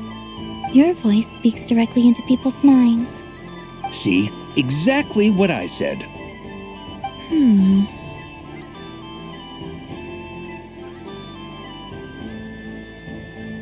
Miss Nicole? I can't stand it. I know that probably makes me sound like a whiny child acting out in front of their parents. And it's a little embarrassing now that I think about it.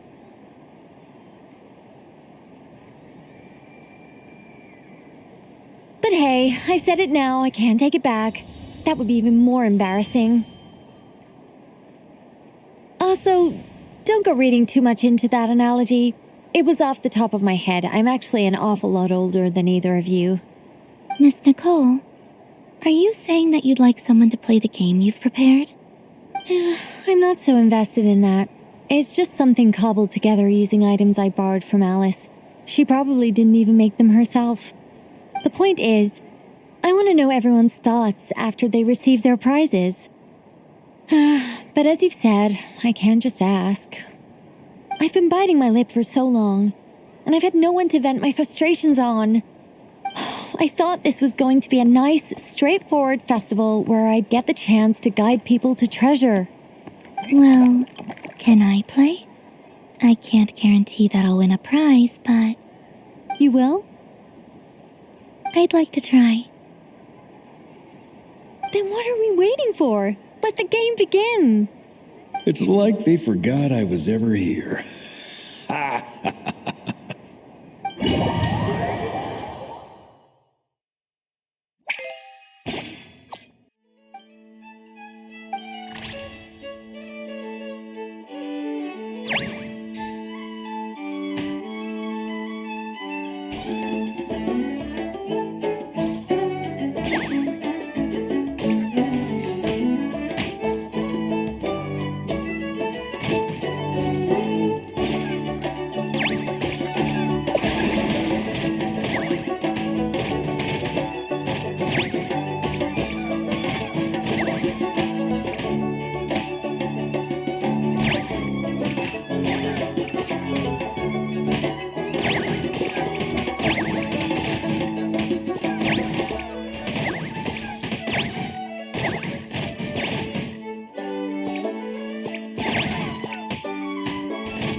Congratulations, Miss Columbina!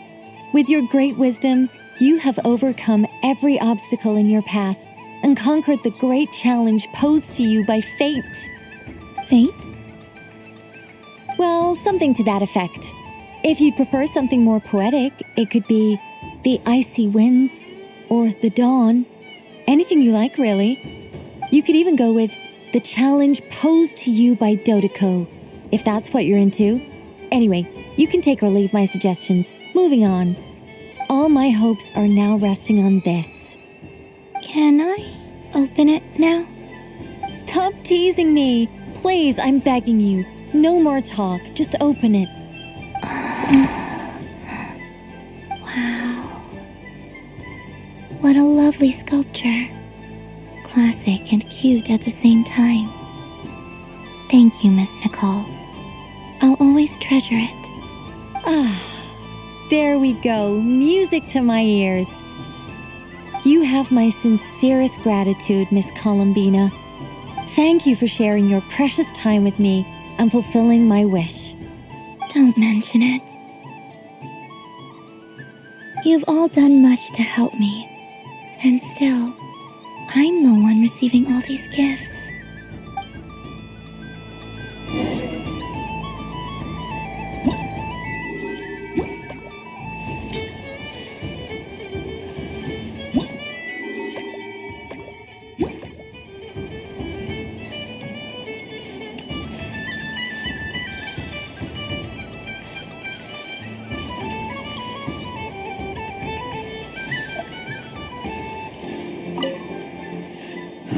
Huh?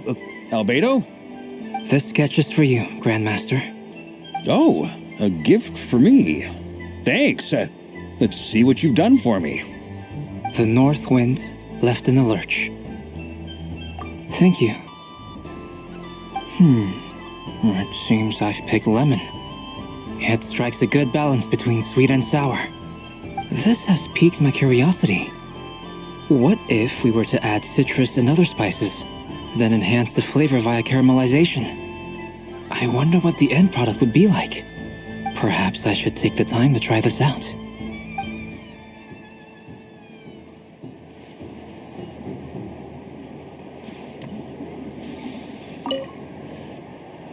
Welcome home, Moon Goddess. Oh, you're the genuine article. Alice was right. This moon prayer night was worth watching after all. Another one that talks. Greetings. Pleased to make your acquaintance. I am the Hexenzirkel member they call B. Barbeloth Trismegistus.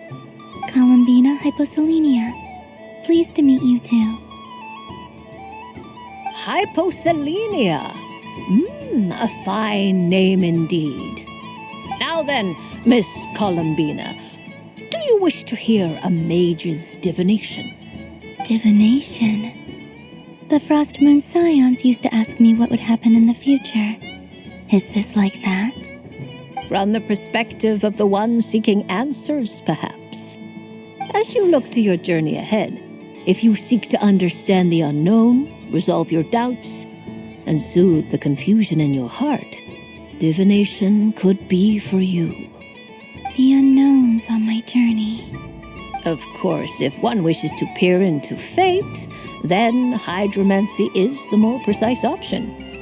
But that is a complex affair, and to relegate that majestic art to the status of a festive amusement would seem somewhat uncouth. Besides, it is sometimes better to not know fate with great certainty. Hence, I shall use the suitably festive Luna Arcana to tell your fortune instead. It is more popular with the youth in any case. Lunar Arcana. Indeed. Unlike hydromancy, this will only display possibilities and trends. People like to think of themselves as creatures of agency and free will. Peering too far and too clearly into the future is detrimental to both body and soul. I'd like to give it a try. Of course you may. Come then, take a seat, Miss Columbina. Before we begin, are there any specific questions you would like to ask? Let's stick to general possibilities and trends, like you suggested. Ah, very well. Then I shall use the basic Lunar Arcana deck. Now, try to relax. Cast your mind upon the things you have experienced and the things you are soon to experience. I will shuffle the deck. Would you like to cut the cards yourself? You do it. No problem. Now then, to make things easier for the seeker, that is to say, you, I shall decipher the cards from your perspective.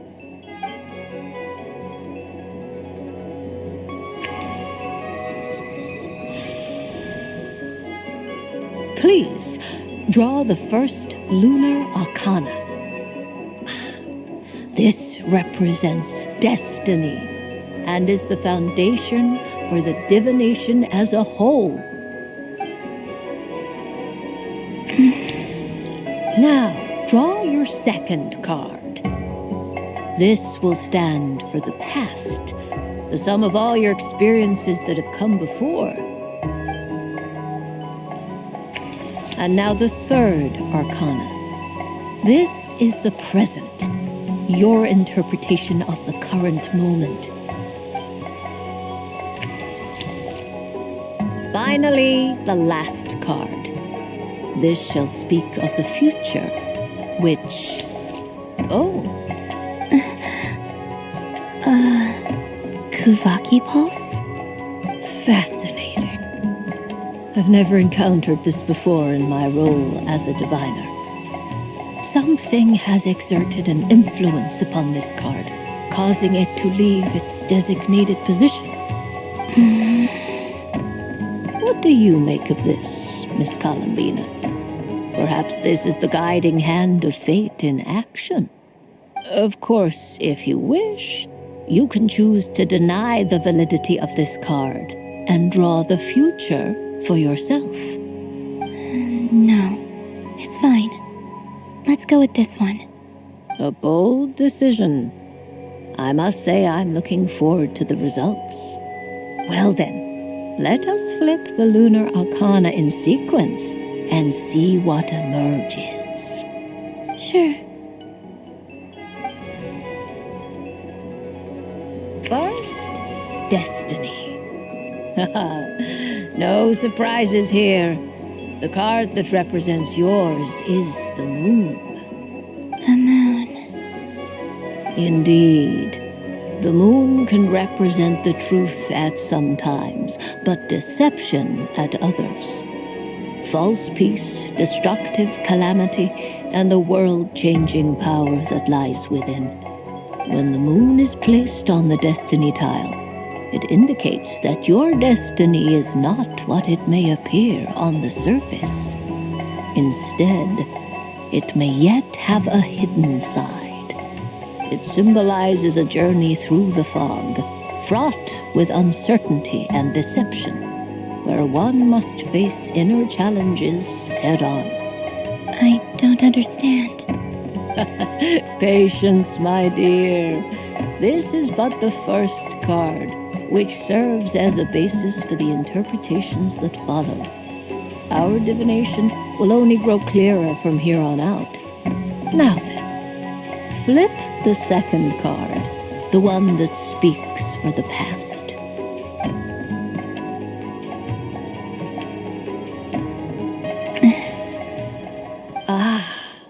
The Hermit, but inverted. Inverted? Yes. The Hermit symbolizes solitude, introspection, and the pursuit of truth. When inverted, it represents isolation, truth out of reach, and a path that leads one astray. Combined with the moon as one's destiny, the Hermit inverted represents a choice you made to stand alone in the past. It was a choice made not out of fear or arrogance, but for reasons that others could not perceive. You fumbled through the darkness without a guide, but you did not find your way. Rather, you went astray. More than once, it would seem. Is this about how I became Kutar despite not wishing to become a god? And how I joined the Fatui because I yearned for a place to belong? I suspect only you know the answer to this question. All is not lost. The past is in the past, and so it shall remain. Shall we look into the present now?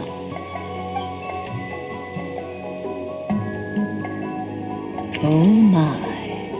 The lovers. One of the most interesting Luna Arcana. What does this one mean? This means that you have had an unprecedented emotional experience. The joy of finding your soul becoming intertwined with that of another. A precious and wonderful thing indeed. It's true. I've made a lot of friends recently, and they are very good to me. I like them a lot. That sounds lovely. I am most delighted for you. The lovers can also represent important decisions, perhaps related to a parting of ways. Now, if I were to guess... Yes. My return to the moon. I understand. Parting with friends is never easy, Columbina. But rest assured, this is not the end of your journey. There is always another story waiting to be told. The future always lies ahead. The future. Well now, it's finally time to flip this most mysterious of cards. Why did it appear? And what does it wish to tell you? I'm ready. Very well. Flip this card and see what lies on the other side. Oh. Miss Barbeloth? What is it? This card is death. That doesn't sound very good. It depends on how we interpret it. It is true that it can represent an agonizing death, a complete and utter end, but at the same time, it can also represent rebirth. Do not forget that your destiny card is the moon. That lends your future many different potential meanings. If death spells the end, is it unavoidable? As I have said, divination can only display general trends. It is a rough guide, but it does not show predetermined outcomes. Allow me to summarize it for you. In the past, you may have lost your way, but now you have gained new connections and new strength. You now face an important decision, one that may bring about a great change in what is yet to be. This change might, in turn, be the end of all things, or their beginning. But remember, everything is subject to change because of the moon present in your destiny. You must see the truth clearly and face your innermost thoughts. The truth. My innermost thoughts. Thank you, Miss Barbeloth. Don't mention it. Some people dislike divinations, for fear of glimpsing an ending to their story that they wish was not so. But I can see that you're different. The result of this divination will not sway your decision. This is a rare quality, and one that diviners always hope to see in the seeker. We are here merely to guide, not to exert undue influence. I understand. Go then and illuminate your future, Miss Columbina. The moonlight that shines from you now is most captivating.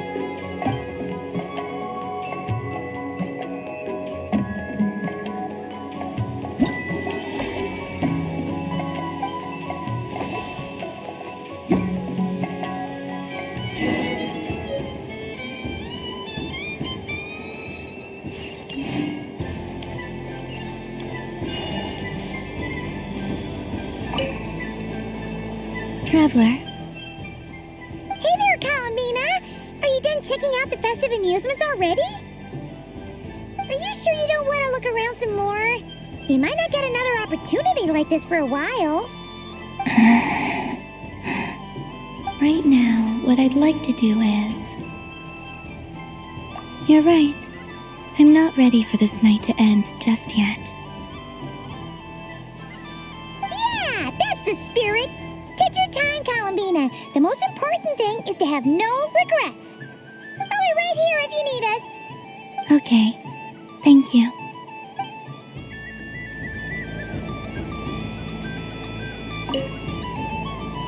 Traveler, Paimon.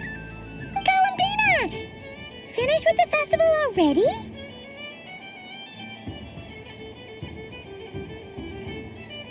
Really?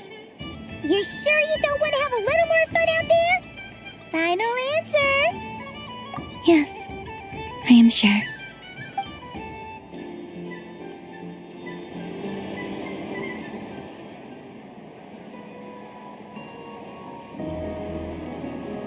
This was the most fun I've ever had on a moon prayer night. Everywhere I went, people were saying, "Welcome home," and there were friends at every turn. I only wish it could last longer than one night.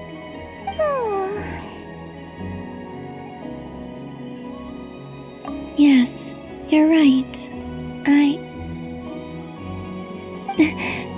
The moon prayer blossoms. Ooh, look! Look! Moon prayer night has come.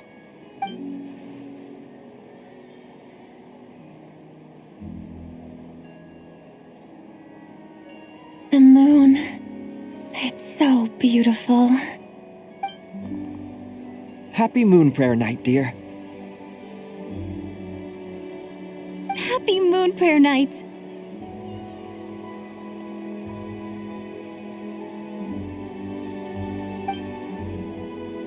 Happy Moon Prayer Night.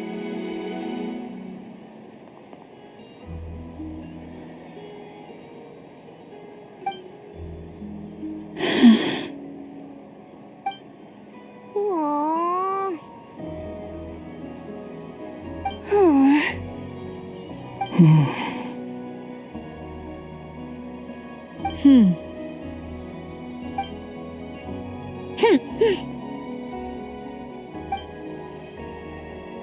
Time flies when you're having fun.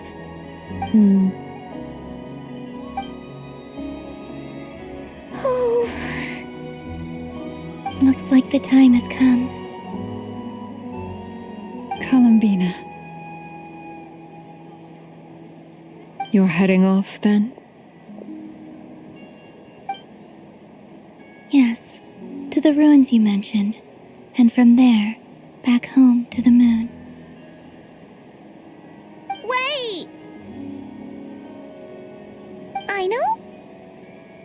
At least... Take one of our craft shop's crumb cookies up to the moon with you. You know, for a snack. Sure, why not? The Curatorium of Secrets believes in proper farewells. No story should be left without a satisfactory endnote. Never. Farewells are an important affair for the Ratniki, too. We never know when we might meet again. Ha! And here I thought grand farewells wouldn't suit tonight's mood. But I suppose friendly passion is not to be stopped, eh?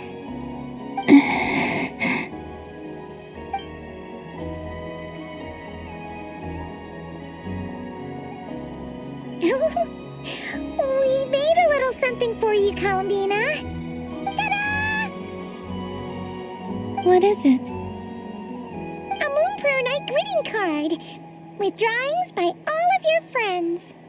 You did mention that you'd like a portrait done, so I took the liberty of creating one for you. I, meanwhile, did the portrait of Mr. Albedo, and Mr. Varka did the same for me. I mean, I think my work was pretty true to life, don't you think? The picture of Ashru was my doing. The two of you seem to get along rather well. Wait, was I the only one who did a full body picture? That's so embarrassing. I did pictures of me and Anefa. I did my own portrait and one for Hat Guy. Plus, there's the two mages, Arlecchino and Sandrone. So, if you ever miss us, just flip the card open and we'll all be right there with you. I don't know what to say. Thank you so much, everyone. This whole moon prayer night was more than I could have ever asked for. It is the greatest gift I have ever received. Lauma, I figured it out. Figured what out? Remember how the Frost Moon Scions used to use milk as invisible ink to write hidden messages? That was a very long time ago. Oh, are you saying? Yes. When I miss you all, I shall use Moonlight in the same way, to write words that only you can see upon the moon itself. Wow, that sounds lovely. Quite. But how will we see them? Simply open your windows on nights when the moon shines bright, and the moonlight will naturally flow towards the words I have written. That sounds most fitting indeed. Very true to form. I'll try to write them in places that won't disturb your sleep. I, for one, would sleep all the better for having read one of your messages before settling down for the night. Exactly. So don't worry about disturbing anyone's sleep. Just promise you'll write to let us know you're okay, all right? All right. I promise.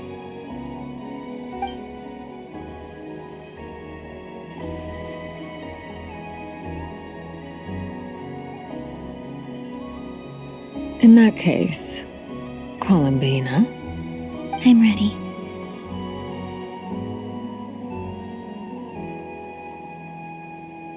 Very well. Let's go.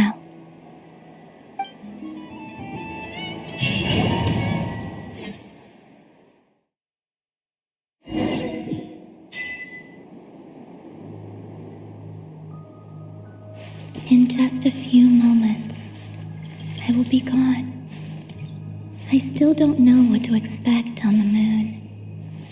Will I really be able to send messages to my friends? The Kuhenki, the animals of Not Cry. I'll never get to see them again. I wonder where I'll be when the next moon prayer night comes.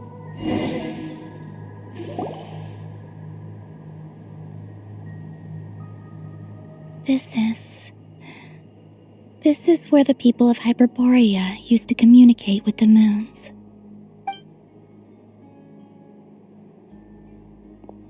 Eternal moon, frost moon, iridescent moon.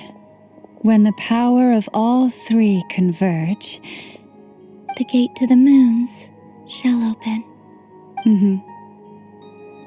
Moon marrow preparations are complete. Only the final step remains. I'm sure Nasha Town is livelier than ever at this moment. Yeah, it's a shame you couldn't be there for it, but it's now or never, right? It's fine. I'm more than happy with this. My last piece of luggage. My only piece of luggage.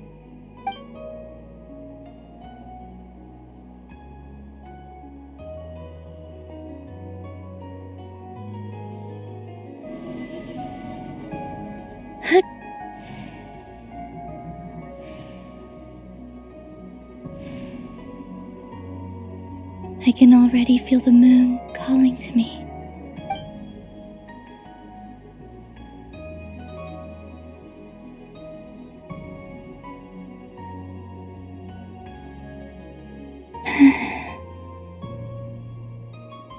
Your home lies on the far side of this light, Columbina. From now on, we will at last have a reason to pray to the true moon. Columbina. Yes, I'm listening. Be sure to come back and see us when you get the chance.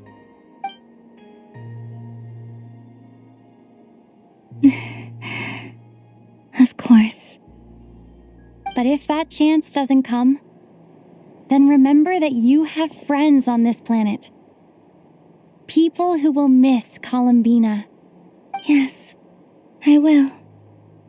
Thank you for everything you've done for me. And remember, come night or day, the moonlight shall always connect us. Well then, farewell, my friends.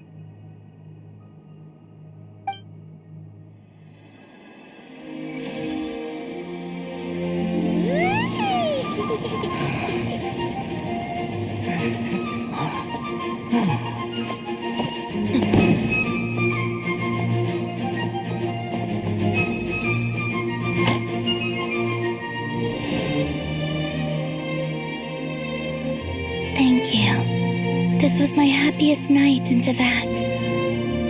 Farewell, Columbina.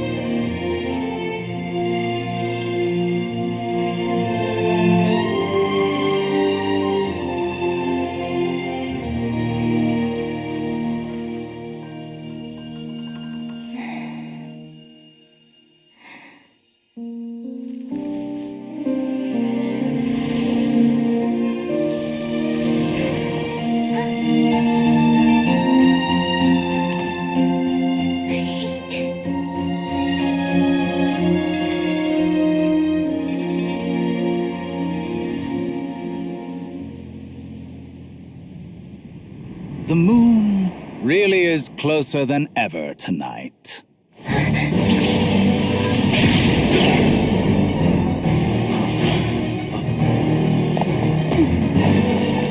Columbina.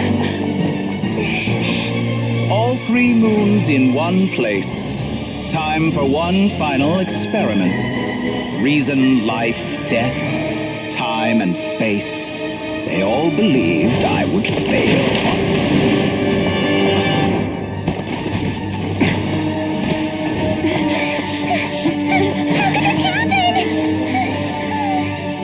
But Tevat's primordial power never did belong to the throne of heaven. And now, they are mine.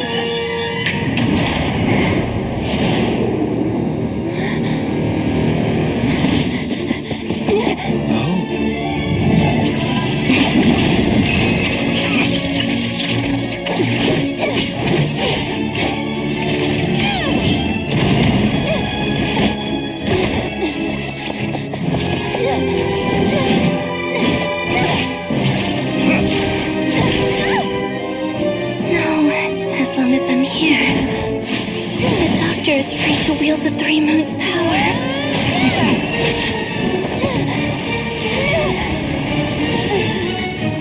It's the only way.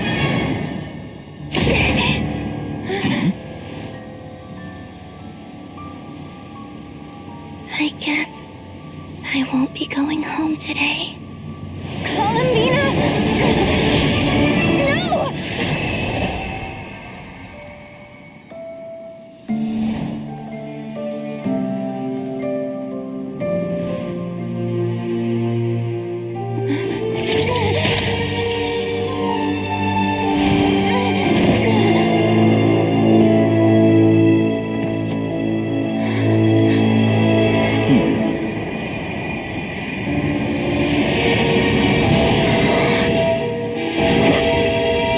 World, do not try to control me.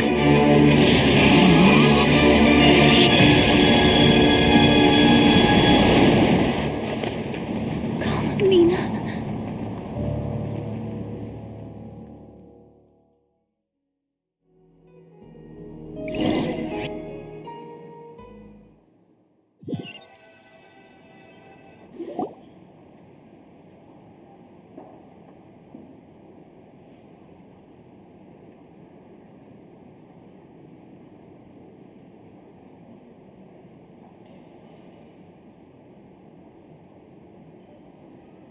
Are you all right? Do your wounds still hurt? I had someone prepare a little medicine that could prove effective.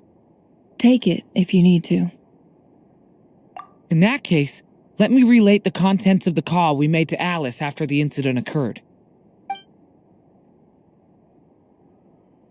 That Dottore is a crafty one. He distracted the Hexenzirkel by creating a huge fuss at Tevat's borders. I'd assumed that the cause was an abyssal intrusion from the outside world, which in fairness is a rather common occurrence. But after learning that you managed to influence the phantoms in Nordcry, I realized that perhaps this interference could have come from within Tevat instead. But we weren't able to change their fates. True, you couldn't change how their stories ended, but you did build some variables around yourself. Variables? Yes, things you heard that you could not otherwise have learned, ideas that would otherwise have never crossed your mind. All these things are variables. Of course, most variables usually pale into insignificance with the myriad of possibilities floating around. But the moment you start treating them as building blocks and intentionally stacking them, that changes things. That's what Dottore did, and it's how he created the necessary conditions so that when you activated the portal tonight, it played right into his plan. However, we have no way of knowing exactly what he did. Yeah, we also need to ascertain Columbina's status. And that about sums it up. As I suspected, Dottore has disappeared completely. If it's any consolation, he wasn't able to control Columbina as he might have wished to. Oh no! What? She did what? All we saw was Dottore appeared and used some kind of power. The next thing we knew, he and Columbina were gone and you were falling into the sea.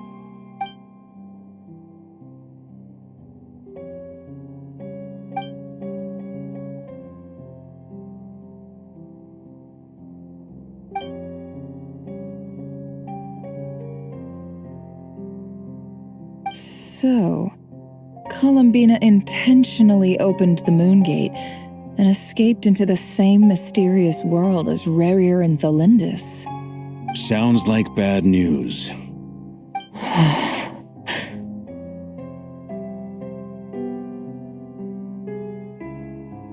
Seen in that way, the Trilunar Syzygy and Revere's emergence, Dottore might have been pulling the strings in both cases. According to Miss Alice, he is attempting to transcend his destiny and finish an experiment that only a god might complete. An utter lunatic. Wait a sec, where's Hat Guy? Seems like he'd want to be here for this. He took off with a Dodo communication device after we spoke to Alice. He said he had a hunch that he wanted to investigate by himself. The look on his face was terrifying. I've never seen him like that before.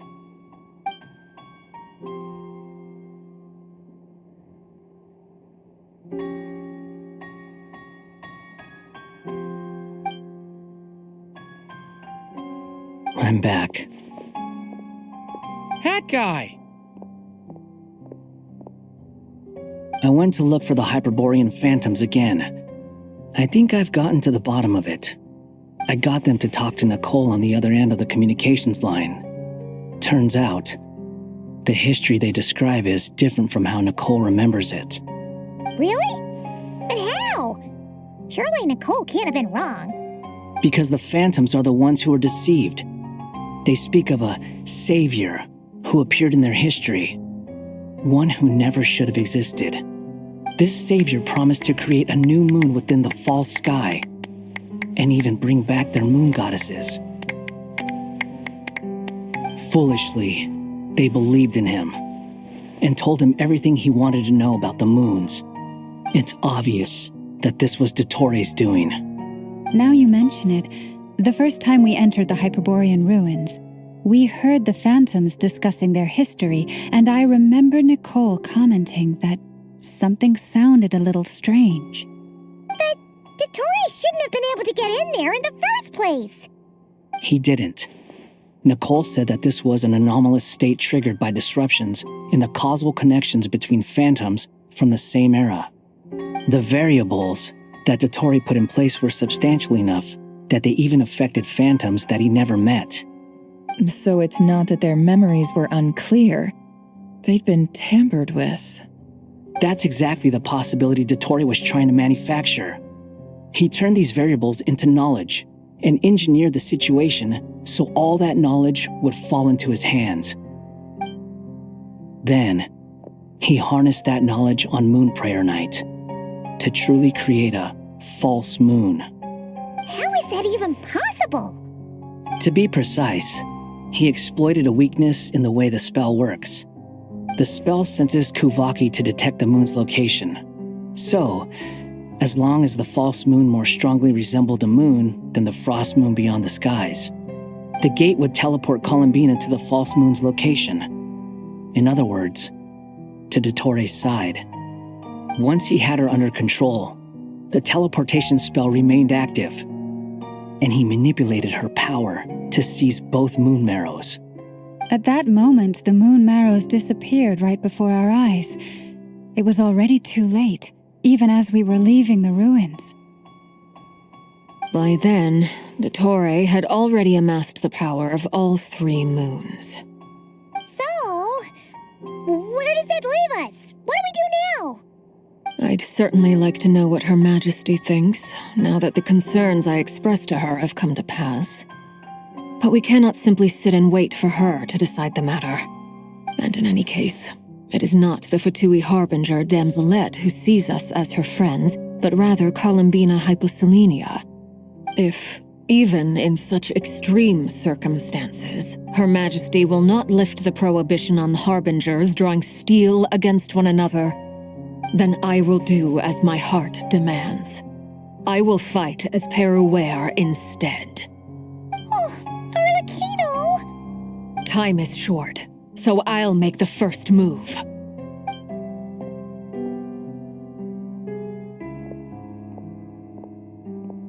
Whew. Even Arlecchino seems to be losing her cool now.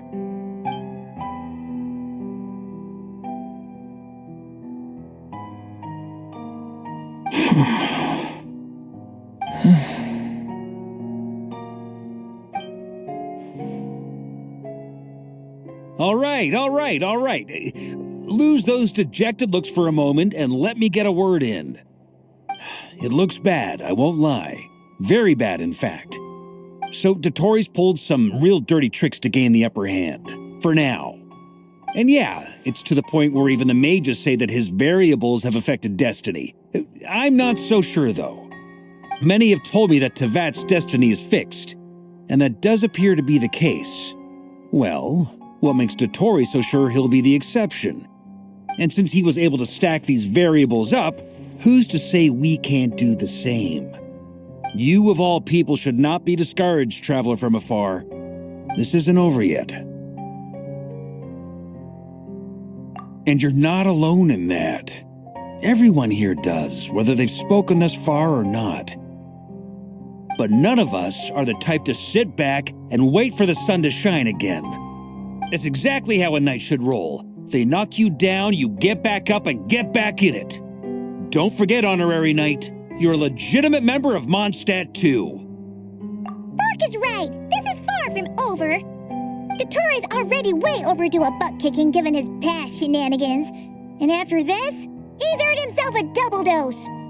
That's what I'm talking about. How's everyone else feeling? I'll use Kuvaki to investigate Columbina's whereabouts. I am not ready to give up either. Leave the intel gathering to me. Whatever happens within Nodcry's borders, when the Curatorium of Secrets wants to be in the know, we always find a way. Aino and I will do all we can to support you. We will attempt to reverse engineer Dottore's actions and seek a breakthrough that way. Alice and Nicole are busy dealing with an emergency at Tevat's borders, so they can't return just yet. But they're both very angry about this. They've asked Albedo and me to act on the Hexen Circle's behalf and do everything in our power to fight back against Dottore. Are you ready then? We're going to have to conduct a lot of research, even in the early stages. I'll do my best. As for me, I'm pretty familiar with Dotori's way of doing things, so I can try to predict his next move. I'll help with your investigation. Nice! Looks like we have our basic division of labor. I'll get in touch with Flint's and Itlua, get them to have a chat with their Starshiner. It couldn't hurt to bring the Lightkeepers on board as well. At the same time, I'll pass on instructions to the Knights present in Nodcry to assist the Lightkeepers and other organizations in ensuring the safety of those living here. Yeah! We'll show him! That's it then. Good luck, everyone.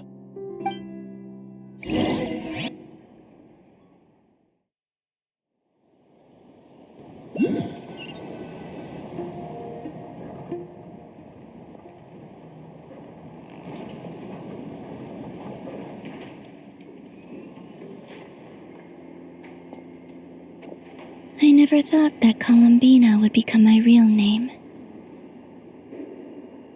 It went from being a Fatui code name to something my friends call me.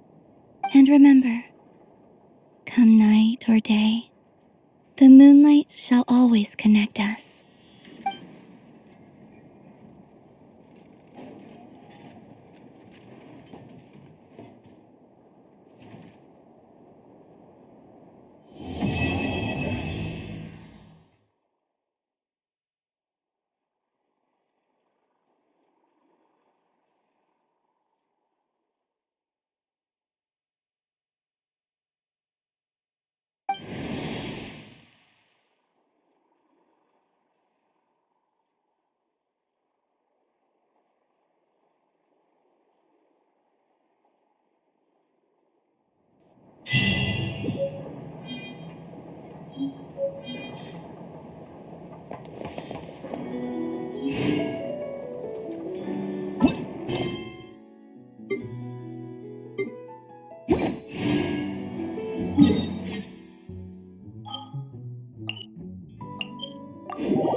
I'm a little out of practice.